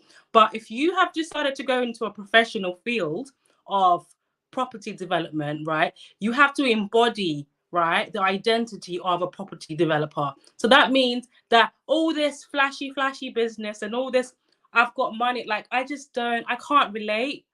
And he's probably going to say you can't relate because you're not a millionaire, fair. But I just cannot relate to, and I just didn't appreciate the whole, if you don't have an argument or a rebuttal to what we're talking about now, let's not talk about, like, why are you bringing finances? Is that the only thing that you have to bring to the table? And the fact that you only had one connection says everything about you as well. I kind of feel like I'm just going in on Will now, but I just couldn't help it. I had to kind of like get that in there quickly. Sorry. Yeah, I'll be dying when the rain be going in on him. Yes, they are. Yeah, that sounded like some payback to me, Lorraine. Be careful now. But yeah, listen. Please. I heard that he had what? Please, no smoke this way. I have a child. I have things to live for. Please. Listen, he got money, so be careful. Anyhow, his ears start burning. You know where it's coming, right? Straight here. Yeah. So I do understand your point. Like, Will does lead with his money. That's him, right? That's how he shows up. That's how his personality is formed after reaching the accolades he has. Everybody's different. My thing is on this is every guy from the first mixer was in this apparent group chat. And I haven't seen anybody check LaRon directly for his shenanigans in exposing what they were talking about. Yes, they were in a group together as the men, and what they discussed was what they discussed in the lounge, but it would be naive to think that when they leave the show, they're still not going to communicate about the show, because that's what they all have in common, right? But they all have receipts. So I was expecting when LaRon said, you know what, here, Tommy, here's what Will said, I was expecting William or Dominique, especially, to be like, listen, that's not how it went. Listen, we're like, this is you saying we need to vote Kashia and Mika off. This is you, LaRon, saying that. So you're trying to make it out and pass the blame on everybody else. You were doing it too. And if you felt so offended by it, why didn't you leave the group chat? It's simple. You just go to the options and select leave. But no, you wanted to stay there to collate information so that you can eliminate all the potential contenders that were going to stop you from getting to Maya.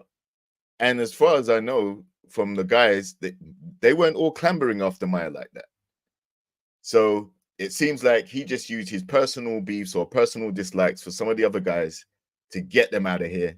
And then as well as create some madness with Koshia to get rid of her at some point so that he can get to ultimately who he was enamored by, which is Maya.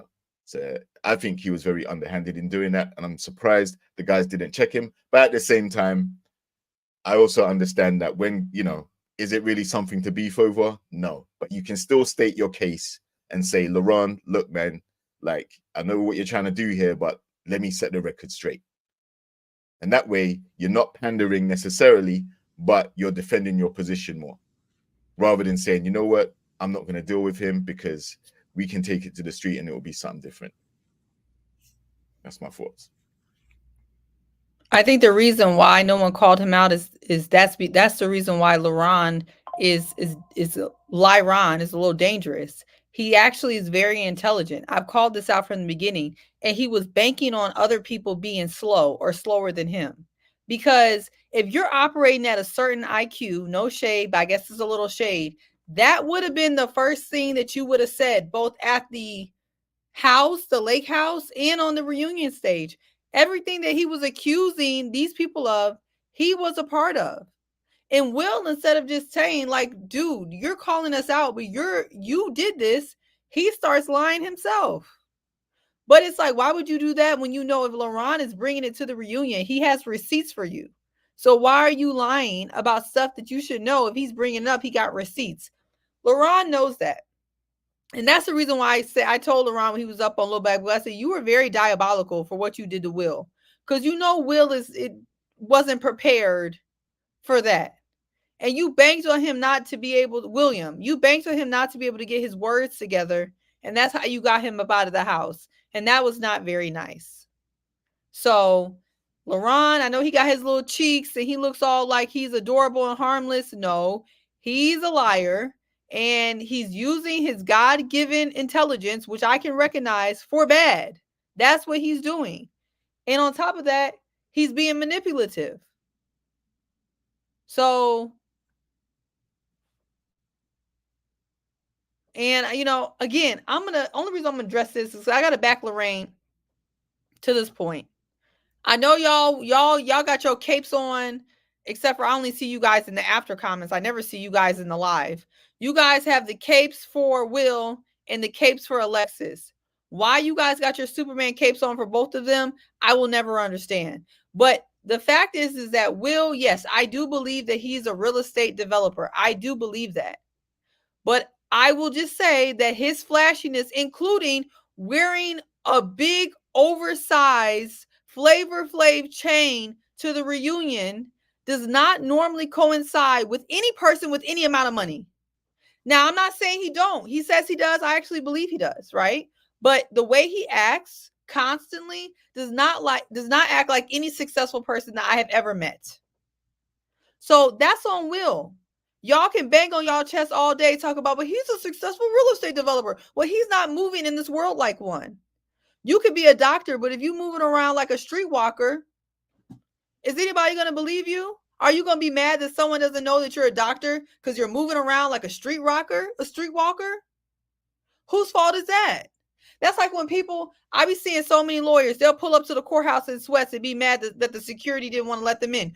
You're pulling up to the courthouse in sweats. You don't look like an attorney. Whose fault is that? Yours. Not security for using common sense to be suspicious of a person wearing sweatpants talking about they're an attorney. So that's my thing. Will is a walking conundrum, and if he wants to live his life like that, he can live his life like that. But he's constantly going to be second guessed by everyone as long as he lives his life the way he does. And that's on him. That's his burden to bear. But all of them are very silly. And Will has proven himself to be a liar too, because he got Lyron to catch him up in a lie. So not everybody lying. I'm trying to figure out who's not a liar on this cast. Who's not a liar? Rashina? Laylin lying too, because I don't know what type of emergency she had. So I don't know. It seems like everybody lying. Who is not a liar? Everybody got a lying problem. Little lying problem. Shout out to Miss Misha. Everybody's out here lying. Y'all said Tommy not lying.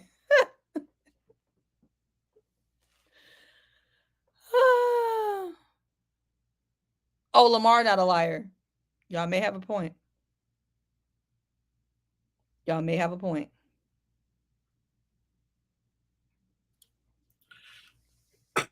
Yeah, the only thing I'll say is that I kind of had a differing opinion from everybody around Will, and I'm still in that ballpark where I just feel like people get to show up how they want to show up. May not be the way I choose to do it, but you know, I happen to respect his hustle. You know, I'm not saying I agree. Like, as my opinion has evolved, like I don't have to like everything about somebody to see a little bit of truth or see a little bit of, you know, their success. So I don't really have a problem with the way he navigates life. I've, you know, been in banking and I've just happened to come across all different types of people. So that informs my experience and my opinions. So my POV is slightly different. Like I never doubted his wealth. I never doubted who he was. I've seen people walk through the bank, walk in banks when I used to physically work in the bank. And I saw people that you would never assume. And it just taught me that you can't necessarily take somebody's surface and then make an opinion. Now, does sometimes there's there truth to it of 100%, but I don't just you know, rest on those things. So that's that for Will. When it comes to, I think, the LaRon thing and the group chat messages, I don't like that. And I probably said that before. Like, I hate when people start bringing up like a group chat text message receipt, because it's like at the end of the day, like our panel has a group chat, right? So the three of us, the four of us are in a group chat together. In any one given space and time, somebody could take a section of that group chat and make one of us look bad. But are we scrolling all the way up to the top of that group chat when somebody else has said something? Like, I think, like, if we're talking about people, if you're going to talk about people and talk about things, don't try to like leverage, oh, I have this section or I have this part where this person, but we're all participating in it. So that's the part I don't like about the whole group chat foolishness. Because yeah, I can take a snapshot of this. It's gonna make me look real bad, and then I can take a snapshot of that and make somebody else look bad. Or I can eliminate the part that makes me look bad and just give you the part that talks about this other person. You know, but we're not scrolling up to see things in context. Sometimes a conversation goes one way and then it veers off into something else. So I'm like, I don't even give that any weight. To me, that wasn't a big deal. Like, at the end of the day, I don't care. Show me your group chat receipt. If you were in it, you were party to the conversation. Did you correct the person in the group chat? Did you say, oh, no, you're wrong, you shouldn't be talking like this, I disagree? Or did you let the comment rock? So I don't really care about your group chat receipts. I don't really care about any of that stuff. You can keep it. It doesn't prove anything, because at the end of the day, everybody talking. So that's what I think about that.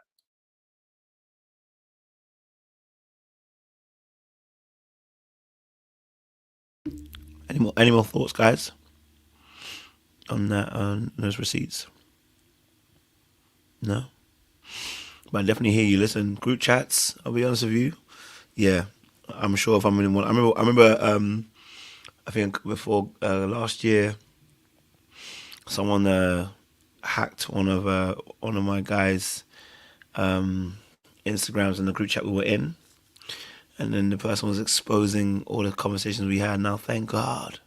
Thank God. Thank God I was minimalizing my conversation in that chat.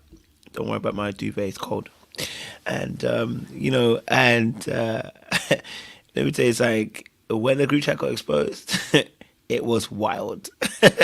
I can't lie to you. And so I personally think to myself, listen, in group chats, nobody's clean. Nobody is clean. You know what I mean? Like, you know, I say stuff and we are conversing about certain stuff. Do you know what I'm saying to you? So things that are said behind the scenes, and they were all plotting and they were all lying and they were all doing what they were doing. So like, nobody comes out clean. So it is a bit cheeky. Like I said, I think both parties, both LaRon and Will, they're plotting, but Will took the fall for it. I'm gonna need Will to be a little bit more sharper, though. You know what I mean? They're coming for your neck like that. You gotta be sharp with the responses. You know what I mean? But hey, that's a story for another day.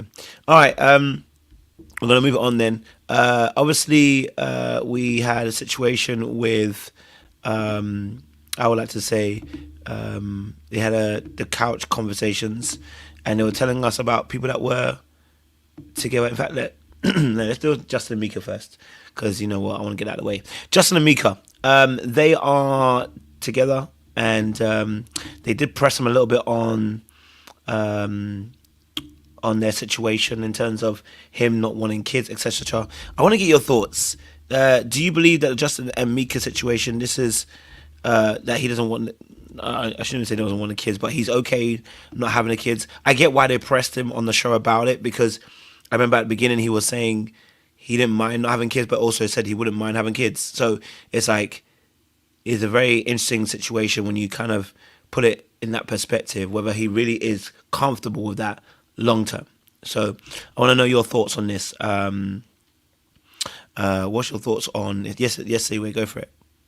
I just want to say, in theory, the way Justin spoke about Mika and the way he spoke on having a woman, regardless of whether she could give him kids or not, is how men should speak on women. And it was very refreshing, because you're really supposed to pick a wife first, and then whether kids come with that's not always a given, right?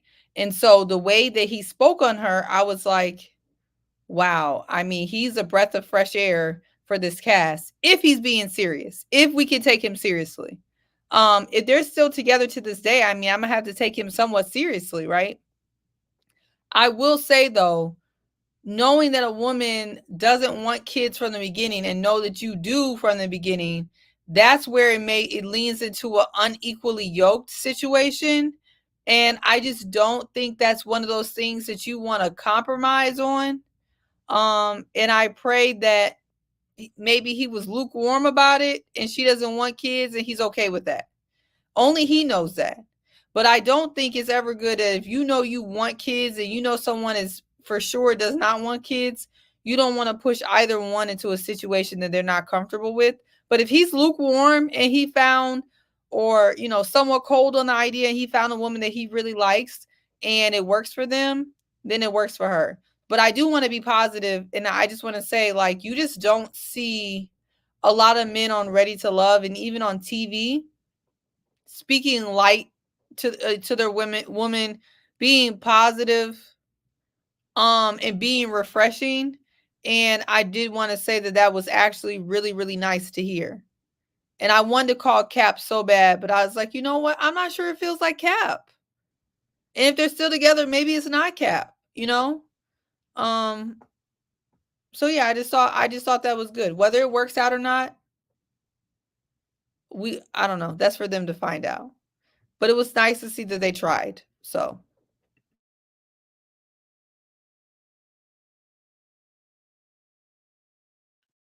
Yeah, Go for Joe. I think one of the reasons why Mika was able to connect with Justin is the fact that he was lukewarm on the idea. He wasn't one of the guys that was like 100% like, listen, I want my own kids, this, that, the other. He didn't really state it like that.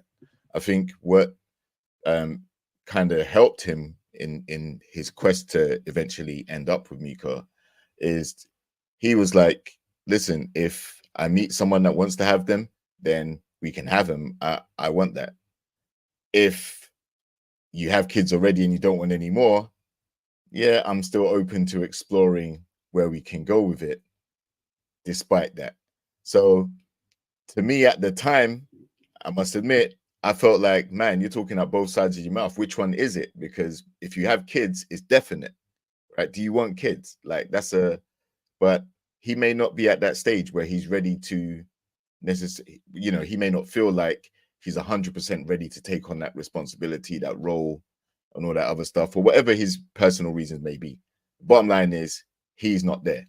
So I think, the only bad thing that can happen potentially, and I'm not wishing it on them, but the only bad thing that could potentially happen is if they get further down the road, maybe in a few years' time, and then he starts to realize, like, you know what, I don't have kids of my own, but now you've got so many years invested in her, and you've now got to know her kids, then now you're at that crossroads where you're going to have to probably weigh up whether it's worth walking away from that relationship and trying to find someone that aligns with your beliefs.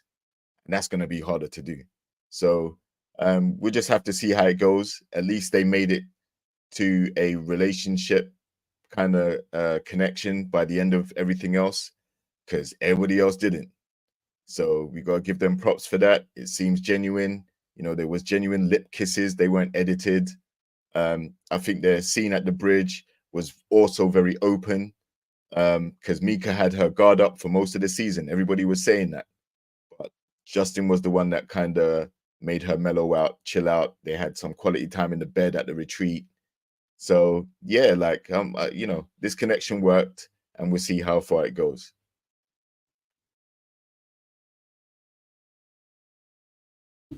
Love that, JL. Thank you. Lorraine, what's your thoughts?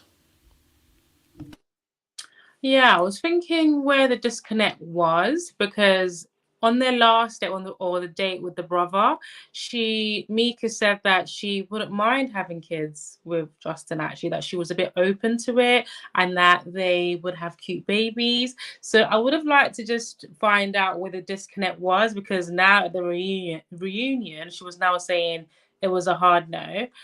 So I thought that was interesting. But Justin, if I remember correctly, has been with women who have children. So for me, it seems like it's not like he's putting himself in a situation where he doesn't know what comes with that. So I really appreciate that.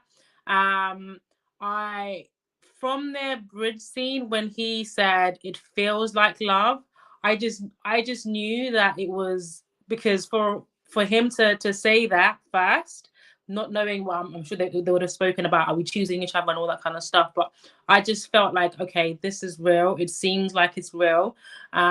Regardless of what happens after, whether they are still together, whether they do break up, I think that they genuinely cared for each other. They have expressed that they love each other. And I think it was only 3 months after the reunion. So the fact that they've exchanged I love yous, it just seems like they are in a good place. I think that, you know, in life, you don't get you don't get everything that you want in life in a person. You're gonna get 80-20. I think you just have to, like what he was trying to say, assess, okay, am I going to miss out on the 80% for the 20%? And I think it's his decision to make whether the 20% of having children is a big enough deal for him or not. Whether he's made that decision or not, I don't know. But I think that you know, there's always going to be things about your partner. It depends if it's non-negotiable. So yeah, it depends if it's a non-negotiable for him that he definitely wants kids. But it seemed like he was a bit lukewarm about it in the beginning. But when she said that she would have his children, his face lit up. He seemed happy. So I'm not sure. Either way, it was just lovely to see that it resulted in a happy couple, that they were genuinely happy, that there was chemistry between them, even sitting on that couch. So yeah, I'm rooting for them, because I'm a faithful and hopeful romantic. So I love love. I'm a lover girl. So I hope that they work out.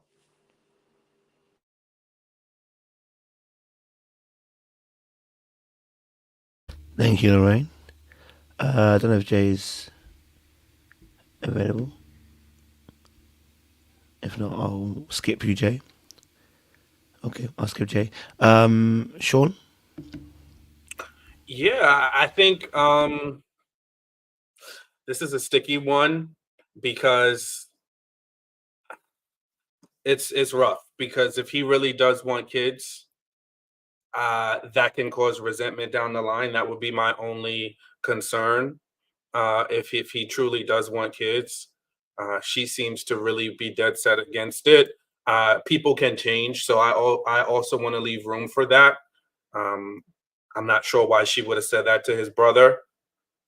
I really would want to dig into more about that. Like, why would she say that? And then she's like a total no. It's not even like, you know what, I'm open and we'll see how things progress. It might be something I'm willing to talk about, especially women bear the burden when it comes to, you know, having children. So I just would want to know more about that. I know he said that, you know, he doesn't want to rule out somebody that he's come to really care about, and not miss an opportunity. So I totally understand that, but I don't. Sometimes people can deny themselves something, but it's still because it's something that they want. It sows seeds that will grow into something else down the line. And I think if she really loves him, you know, and that's the other part too, which is a difficult conversation to have. If she really loves him, then and she cares about him, then she should let him go if she knows that he wants kids. Because if she's not willing to do it, you know, it has to come from both sides. And sometimes we selfishly hold on to people. And that's the dangerous thing about love, because it's an emotion. And if she selfishly holds on to him, and knowing that he really in his heart of heart, because I think this is a deeper question. When you really love somebody, and it's not just lust, it's not just the euphoria of a new situation, you know their heart. So if she taps into his heart and knows that he wants kids, and she still goes on, that's selfish. It's selfish. You know what I'm saying? Because and he has to take accountability for himself. I'm not saying it excuses Justin either, because if it's in his heart that he wants kids, and this happens in real life, you know, a part of this kind of happened to me in my relationship, in my marriage. And it was kind of one of the bigger reasons that we wound up ending, you know. So it wasn't like this, but it just plays out in this way. People have to be honest. And if you love somebody and you really love them, then you have to want what they want. Not everything, but the important things matter. And if you know that person is denying a part of themselves to be with you, then you also need to be honest and upfront with them. So I don't know. I do love seeing Mika smile and happy. I love the warmth that she showed and the nurturing when she was taking care of him at the resort. I love seeing that part of her, but I think like we also can't selfishly keep people in relationships because it serves us. A relationship should serve both people. It should be reciprocal, you know, and it's not 50-50 because it doesn't always pan out that way, but it should be.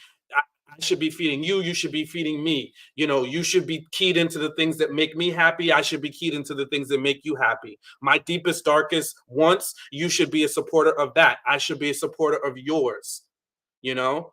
So I think she needs to examine that. Now, if they've come to an agreement, and people do this all the time in relationships, and this is where I'll end, because this could also be an outcome.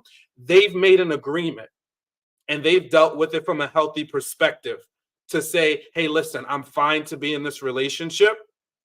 Then if that's an agreement they've made together and they're fine with that, then so be it. But it is a danger to, you know, also push down things that you want and think that it's going to go away, because it typically it doesn't, you know. So I wish the best for them. I want it to work. I hope they're able to navigate this part. It is a very big part of a relationship. And I hope they're able to really dive in, talk about it, figure it out. And if he's fine with it, hey, I'm more than support them. I love to see Black love. I love to see people in healthy, happy relationships. So I wish them nothing but the best. That other part was a little part of my experience, and also just things that I kind of see that could be issues when people start to negotiate things that they haven't really dealt with that are important to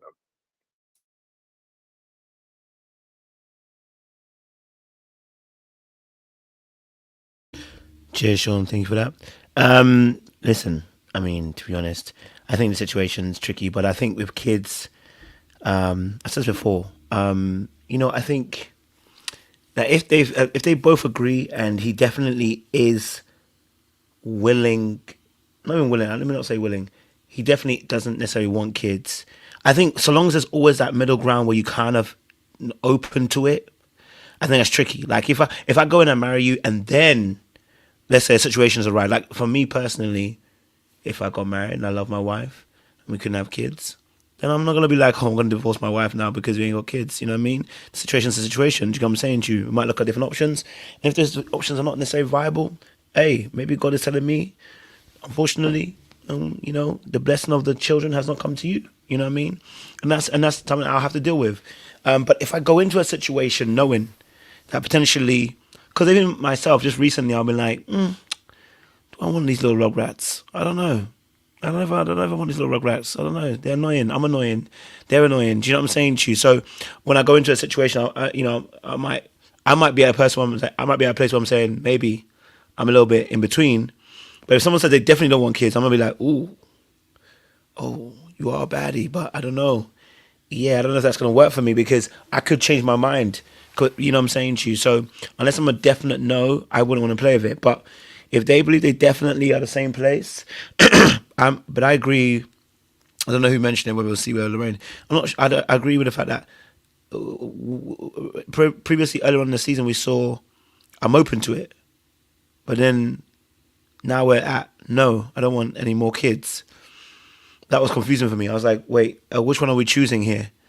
You know, so that was a little bit odd for me. I don't know what that was about. Whether that's a question that's taking question, an answer that's been taken out somewhere else and put in somewhere or whatever, because that's two different answers. So, you know, I thought that was a little bit odd as well.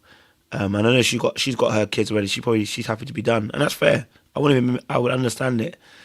Let's just hope that he's not, as someone said, he's not denying himself at this moment, because someone can be amazing, but it might not be amazing because you have a compatibility issue, which is what we'll come back to in the end, if that is the case.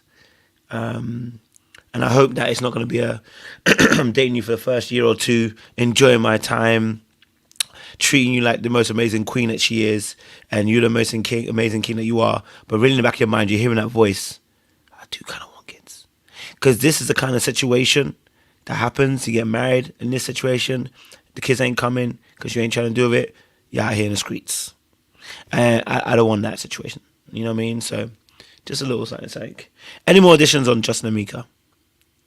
I just want to say, I Yeah. think Justin is buying his. Justin has shown time and time again that although he was one of the most likable men on the show, he also is really buying his time. Like he wants to take it as slow as possible. And he's going to really tiptoe and slow walk into this situation. And so that's the reason why I don't think it's that odd that he could say he doesn't want kids, right? I mean, that he's okay with Mika not wanting kids, but he really not mean that, because I think he's trying to take this at a snail's pace anyway. So that is like my only hesitation, because if he was a man that I know, like, he's like, time is of the essence. I want this. I want that. I want to get married ASAP.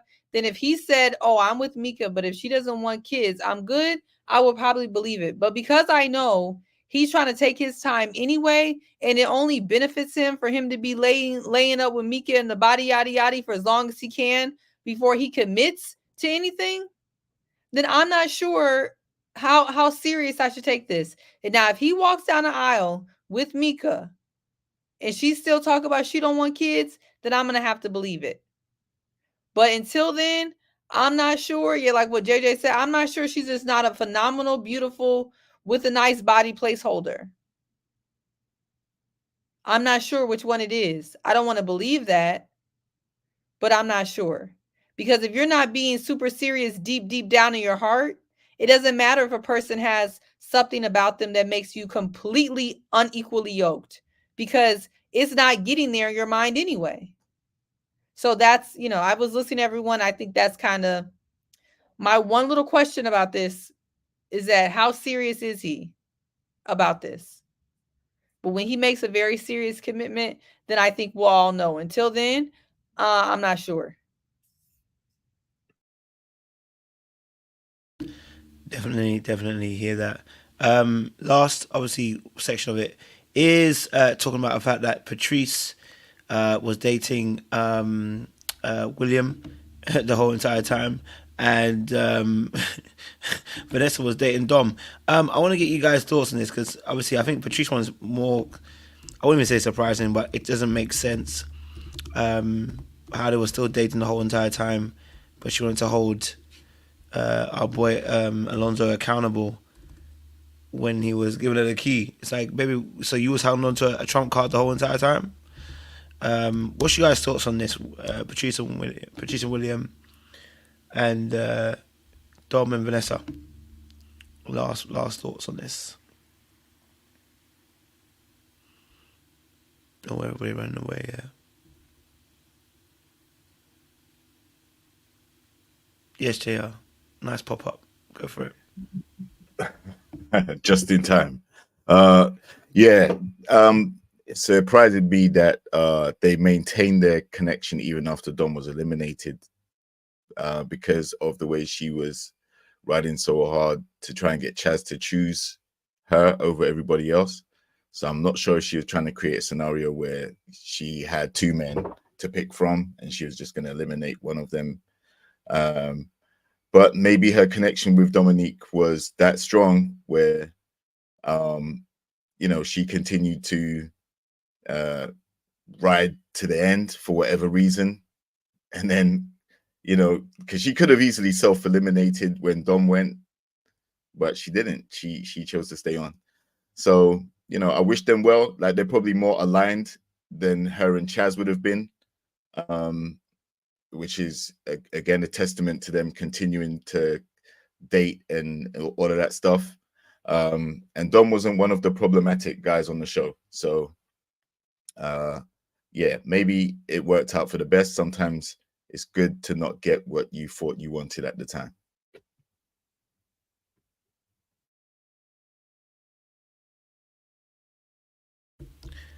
Thank you, JR. Sean, what's your thoughts? Yeah, this is one of those situations where I think everybody's a little right and everybody's a little wrong. It seems like if it's true that Patrice and William were dating throughout the whole thing, even when she was still keeping in touch, still hanging out, while she had Alonso's keys, then we can't take either one of them serious, and I don't care if y'all still talking. Like, at the end of the day, just like she wants him to have better boundaries in his relationships with women from his past, I'm not saying she was intimate with William. I don't know those details. I'm not trying to purport on it, but obviously they were in a dating environment. So if you are now seriously dating somebody else, you should you should no longer be in communication with that person. So I think the waters got muddied and he just he just trumped the card, did something a little bit more egregious, but her hands wasn't clean, and I think unfortunately, they had a very gray relationship. So when you have a gray relationship, you're going to have gray or black outcomes. And it went straight fade to black when she showed up in an unmarked car, shout out to Monica, when she rolled up in an unmarked car, it said all we needed to know, that you don't just show up in a car you don't normally drive to somebody's house if you don't know things are wild. And if we believe it, that this supposed incident happened 3 days after they were crossing the bridge together and professing feelings, then that means they were never serious at all. So it's like, I have a rough time being like, oh my God, Alonso should be held accountable for other things, but I don't take this situation serious, because it seems like she was playing and so was he, and both of them were just having a mosh pit of a pseudo relationship.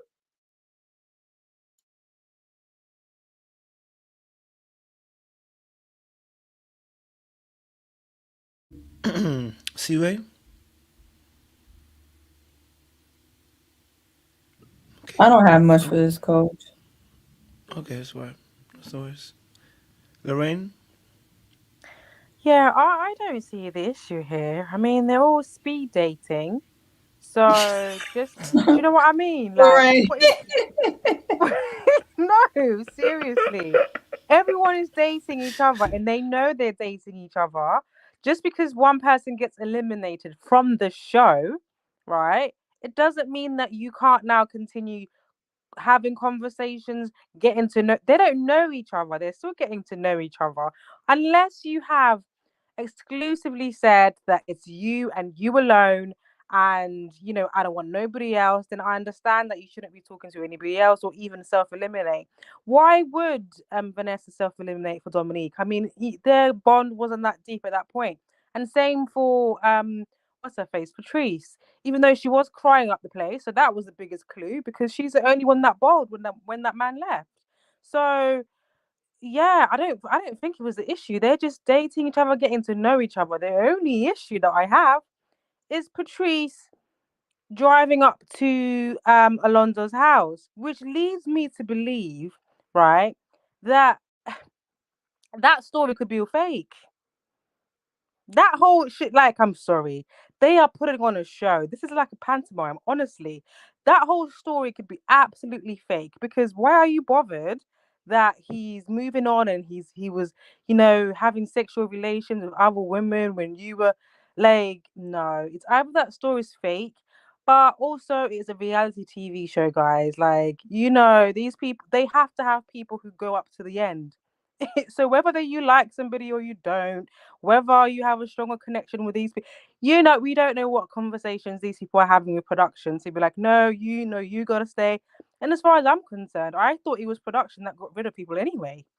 So it could be production that got rid of Dom before his time, or William, or whatever. So maybe they didn't want them to leave, which is why Vanessa was saying what she was so callous when she texted what's his face, Chaz, saying, if you if you weren't serious, it should have been you that would have been left. I'm sorry.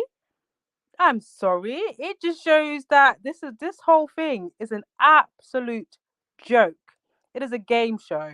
It's an absolute game show, and it just so happens as there comes up with genuine connections. So no, I'm not surprised, and I don't think it's an issue at all. Like, listen, if you see a genuine connection with somebody in this circus of a game show, go for it.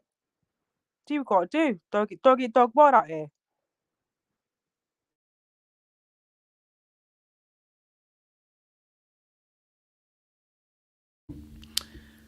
Mm.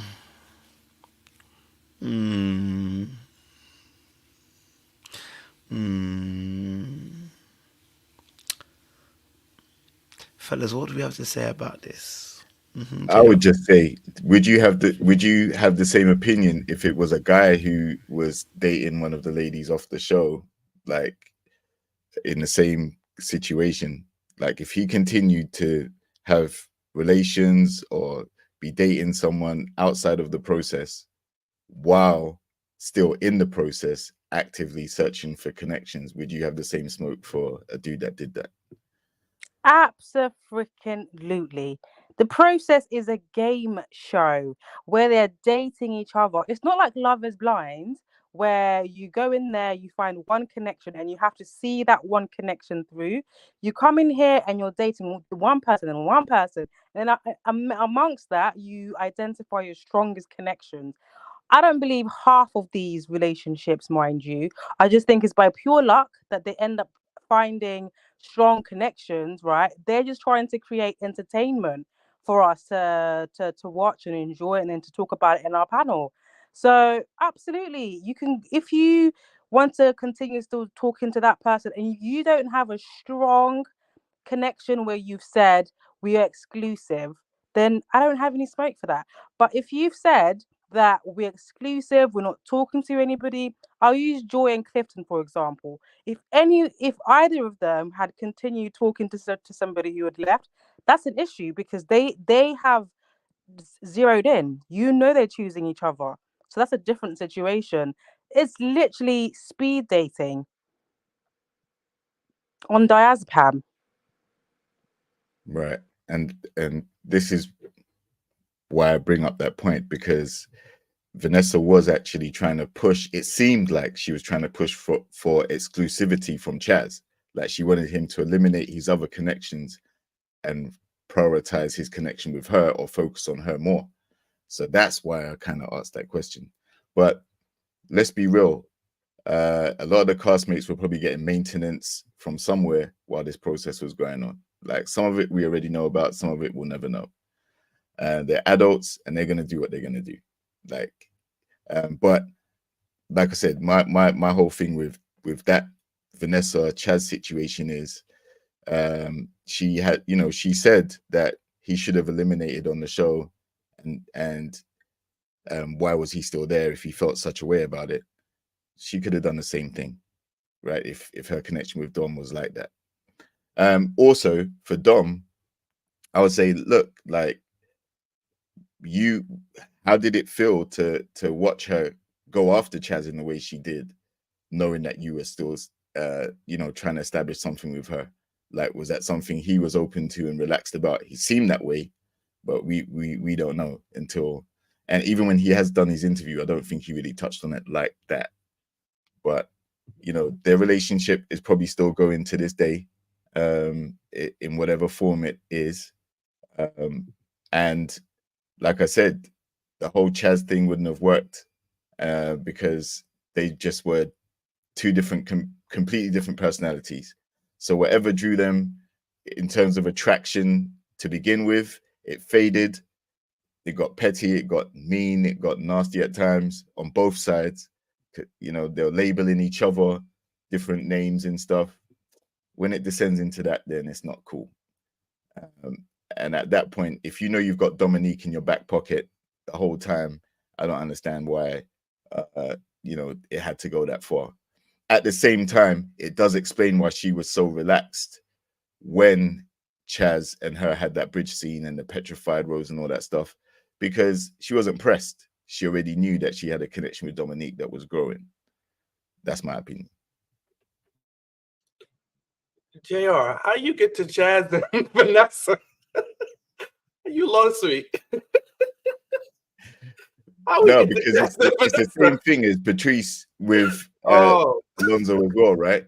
Like, Patrice is getting mad at Alonso for getting maintenance throughout the process or whatever, and also the fact that he met up with this chick, this girl, to go to the supermarket or whatever his convoluted story was. She had heat for that, but at the same time, she was going around to people's houses, giving them foot massages, getting to know them better. She was also feeling William a lot more than, you know, she felt Chaz at the time, shedding a tear and all that stuff. So, you know, where I draw the comparison is they both had other things going on at the same time. It wasn't, but the narrative that was trying to be created, maybe by editing or whatever, is that they were trying to lock down the person on the show, not dealing with anything outside. Okay, now I got you. Yeah, no, I think it's, you know, it definitely, it's just like I said, they was both playing games. You know, I know we got Laurent in the chat activated, and I think, listen, I just thank you for reminding me, JR, about the foot massages that Patrice was giving in house cleaning. Patrice just was sending out so many mixed signals to me. I couldn't. I want to blame Alonso too, because I'm sure some of the stuff he saw, even just picking up Chaz at the 9th hour to start hanging out, you know, to add him to her list and like talking about being a sister wife in a joking fashion, sitting there with Vanessa while Alonso was off to himself at a picnic table. You know, like a lot of that, you know, it just didn't make sense. Oh, Laurent said that she was cheering him up. It wasn't anything sexual. Listen, choked and spanked wasn't sexual either, but I don't know. I'm sorry. If I'm dating a woman, I don't want her chilling at Kojo or JR's house, rubbing their feet. I'm sorry. I don't want it. And if you do it, you know, Jay and Seaway will tell you, I'll pack your bags in my bags real quick. I'm out the door. Because that to me, that's too close, you know? So I think we just had a lot going on. And Patrice is the one that ultimately said they were exclusive. So this is my thing. It's like, what are we doing? It's like, what are we doing here? You still continuing a connection with William. I guess Alonso apparently has his own stuff going on. Were y'all really over? Did you not return the key after the relationship was over? It's like, we got questions. And as we saw, some of these guys got foot fetishes. So, you go around and massage the wrong foot, and somebody might take it more serious than LeRon did, right? Might want to massage you back or take it somewhere else. So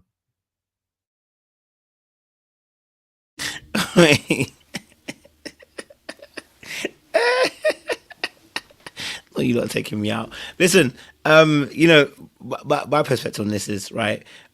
We've been quite nice. I think we've been quite nice to Patrice, because my only thing was I wouldn't have minded, but she was holding Alonso to the fire for about 4 days, saying about we were exclusive. I got a key, dagger, dagger, dagger. Meanwhile, you are here dating William and have been since the brunch. That for me is the hypocrisy, and for me, that I want to be honest with you, is political behavior, and it's diabolical. It is diabolical because really, what you're saying is you wish you played him first. That's the only reason why you're vexed at him. So all that stuff that you did in part 1 reunion, where you were stressed about you played it like, oh, he was there sleeping with a girl. Yeah, he should sleep with a girl because you're out here playing around with him. I'm just saying to you, like, you're out here playing around talking about someone else's behavior. Meanwhile, you had a joker in your back pocket. You know what I'm saying to you? Meanwhile, you had a joke in your back pocket. That's why I was so confused. I was like, wait, so you mean to tell me that we had to drag Alonso for sleeping with that girl while his best friend? Yes, he lied, of course, yes, and he can get some smoke for that because he lied. He should have just told the truth, all right? But you were putting up on unmarked cars. You know why? Because you're guilty. You're guilty. That's why you put up on these unmarked cars and get annoyed and having to question the whole girl. Why would you question the girl? If you know you're talking to William in your back pocket, why would you question the girl? Right? Why do you need to? You don't need to because you know what I'm saying to you. But when people are playing the game and when people think they've got you, like I always say, when you think you've got me, I've really got you. You know what I'm saying to you? So, yeah. Any other thoughts, guys and ladies? I know ladies. Yes, Yeah, Lorraine. you're trying to have two different arguments. You're trying to make two different points here, Kojo, right? Because her continuing to date William, right, I think is completely separate to her madness that she performed with Alonso. Like what I'm saying, I do think I did say it's a bit mad. Why are you doing all of that? I think it's either that whole thing, that this whole thing was just fake. I don't believe anything that anyone's saying. All these interviews, I don't believe nothing. I'm not like, it's all lies. So I don't see anything wrong in anyone continuing to talk or get to know somebody after they've been eliminated. I mean, LeRon was trying to get at Kashia after she had left. She rejected him. Do you know what I mean? But he was still in the process. No one's talking about that. Do you know what I mean? So there's nothing wrong with continuing to. I do agree that she should not have come at him like that because you're talking to some. Why do you care? First of all, why are you not even exclusive if you're still dating like William? So both of them is a joke. Like all of it, like all of them are foolish. All of them are problematic. Like I don't think one person deserves to smoke more because they're all treating it like a game. That's what I'm trying to say. The reason why it's foolery is because it's a game for them. We don't know what's real or what's not real. I would love to think that Mika and Justin are real, like just for my own sanity, but we don't know. Like this has been the worst season ever where they have highlighted that we are literally watching a game show. Literally. And they're thinking, what character am I going to play? Like, how am I going to show up at the reunion? How am I going to be like messy so people can be taught? Like, it's all ridiculous. So I think it's two different arguments here that we can't say that you can't continue to talk and get to know somebody because I don't think that's the case because it's a game show and they're all speed dating. However, all the other extra hoopla, completely unnecessary. But they have to do it because they have to give us some kind of storyline and something to talk about, which is all lies. It's all, I don't believe nothing. There was no girl. Has she come, she needs to stand up. She needs to come forward and speak her case or something. I just don't believe anything that they're all saying. Going on lives, this, that, and the other, like trying to milk their 15 minutes of fame. All up in the comments. They all say, "Oh, we don't care," but you all up in the comments. You do bloody care. You care. You care way too much, right? Lorraine, did you miss my whole news segment? I put on this whole blazer and get up here. I had information straight from the source of the young lady. Oh, did you? Yes, from the alleged young lady that took Alonzo down to the Walmart. Oh my God, I missed it. Yeah, see, my heart is breaking as we speak, you know? Yes, my Can heart you is. just Be still, briefly just go be into still, it be quickly? still, my heart. Coach O, can we just do a quick? I'll do a quick 1 minute Please, quick, summation. please. Okay.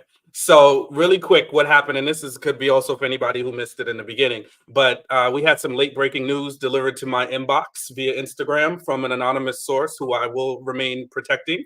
However, it is straight from Lipstick Alley. The young lady has spoken out and given her side of the details with Alonzo. She stated that, in fact, she has seen Alonzo and they were in a dating situation. They were intimate. As well. And she did take him down to the Walmart. And when Patrice encountered them back at the house, she was asked to pretend to be just one of his homies. She was very upset about that. And she exposed their relationship and the elements of what took place. Yeah. So that's the gist of it.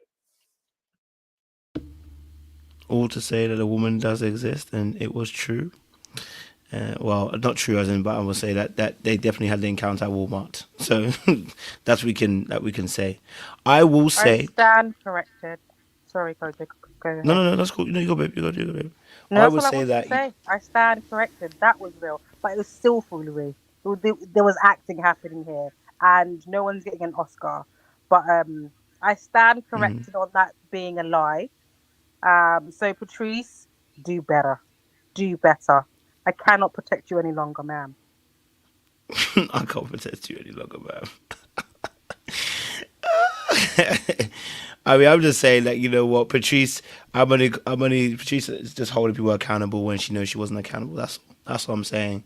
So it's not that she's not the only one that's not getting smoke. I'm just saying that she deserves some smoke because she was playing in our faces and trying to play the victim in the situation when she knew she had someone in the back pocket. It's like, you know, it's like you cheat on your girl and your girl cheat on you and you try to make yourself a victim, you know? Like, but you cheat on me. Yeah, but you cheat on my ass too. So what we gonna do? I think we're equal. You know what I mean? Like, you know, so yeah. And like I said, that's why the title of the video is they're all a bunch of liars. Because everybody was lying. You know what I mean? Everybody was lying. Everybody was playing a game. Everybody was doing that. But since you want to play a character, we're going to hold you accountable to that character. So you want to play that character? You go ahead and play that character. We're going to hold you accountable to that character. You know what I mean? It doesn't bode well for relationships, but you know what I mean?